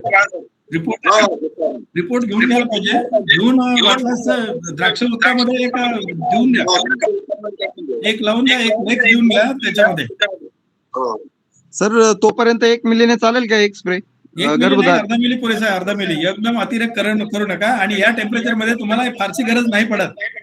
हा सर. ल्युसीन जर समजा अजूनही प्रॉब्लेमॅटिक जर आहे, रिसर्च केलेला आहे, डेटा एनआरसी मध्ये आहे, माझ्या हातात नसल्यामुळे मी जास्त बोलू शकत नाही. तरी पण मी हे म्हणेल की या वेळेस आपल्याला इव्हन अर्धा मिली पुरेसा आहे. थोडस पाहिजे आपल्याला. सुधाकरची व्हरायटी सर त्याच्यासाठी. सुधाकर व्हरायटी. सुधाकर विगरस आहे. हो.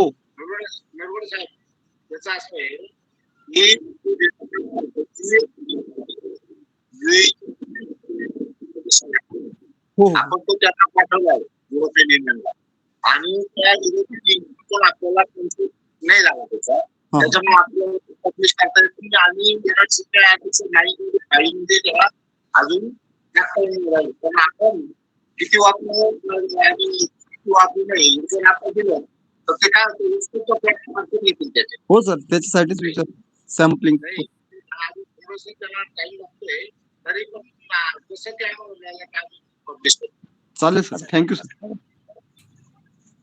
हॅलो. हा बोला सर. डॉक्टर सोमकर, तुमचं खूप खूप धन्यवाद आणि अभिनंदन. हॅलो. थँक्यू धन्यवाद. आभारी आहोत. आणि माझा एक बेसिक प्रश्न आहे. तर ऐका ना डॉक्टर सर. सांगा तर, बोला तर. एप्रिल छाटणीनंतर समजा बघा आता 6-7 पानावर म्हणजे केन थिनिंगला आलेली स्टेज, मागे बाग दिसते तुम्हाला? हो, दिसते. तुम्ही बागेत उभे आहे. हा, या स्टेज बसून तर साधारणतः जो आपली फ्रूट बड डिफरन्शिएशन म्हणजे फलधारणेचा काही जो पिरियड आहे, कालखंड आहे, तर तो किती दिवसाचा असतो ते आम्हाला विशद करा. जवळपास 40 ते 70 दिवस. 40 ते 70 दिवस छाटणीच्या. 75 दिवस झाला समजा छाटणी बसून. एवढं दूर कशाला जातात? जास्त 70 दिवस लोक 60 म्हणतात, 30 ते 60, 40 ते 70 बरोबर, एकदम स्पेसिफिक आहे. ठीक आहे, 75 पर्यंत घ्या. किंवा जे समजा 70-75 दिवसापर्यंत. आणि ऐका ना सर, सांगा ना. माझी एप्रिल थिनिंग म्हणजे एप्रिल छाटणी 10 मार्चला झालेली आहे.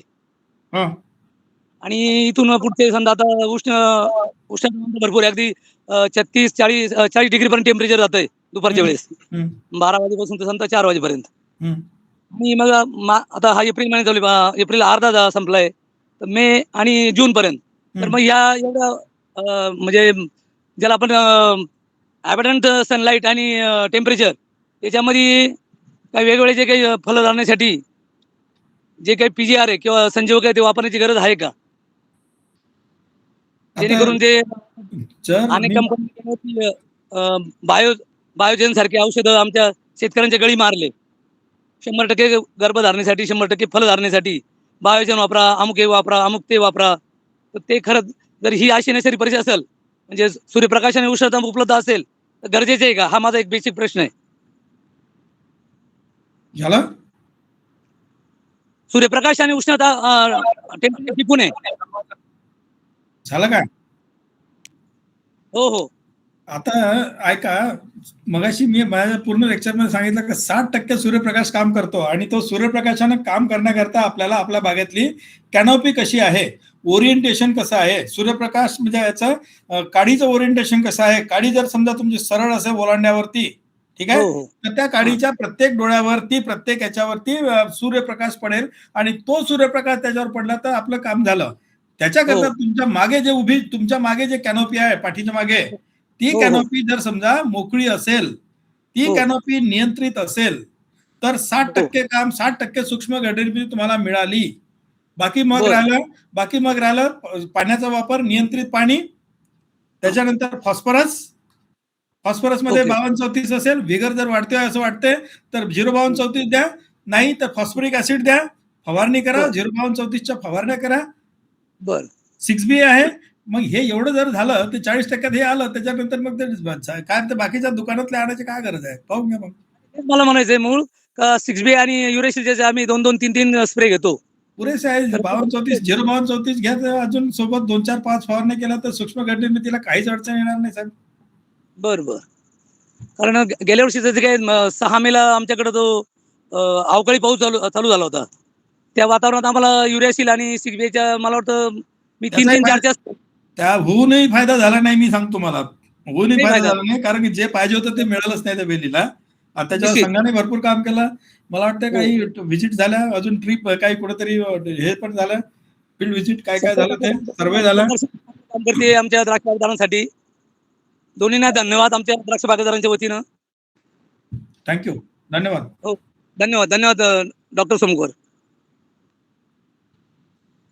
माझं तुला हॅलो हॅलो नाहीये सर आता. हा सर, खूप हॅलो काका आवाज येतो का? बोला. सर, हाय टेम्परेचर मध्ये जेव्हा 40 डिग्रीच्या पुढे टेम्परेचर जातं आणि ही सगळी कंडिशन तुम्ही सांगितली ती अवेलेबल असताना घड आहे ही बारीक होता का?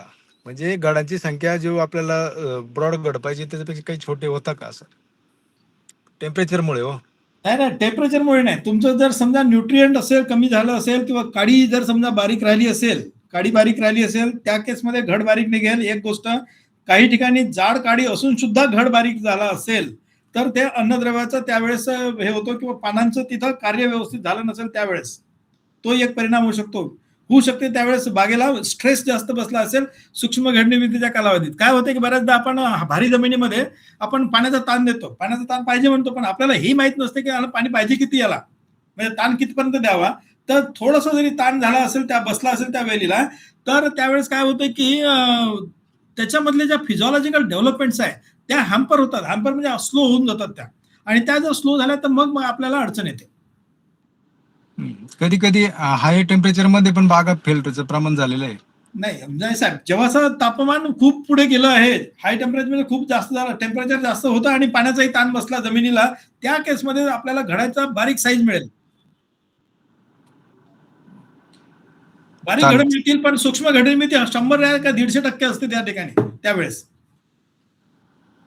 चालेल, धन्यवाद सर.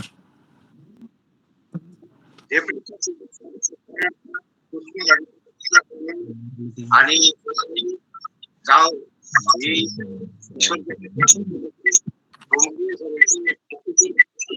माहिती त्याच्या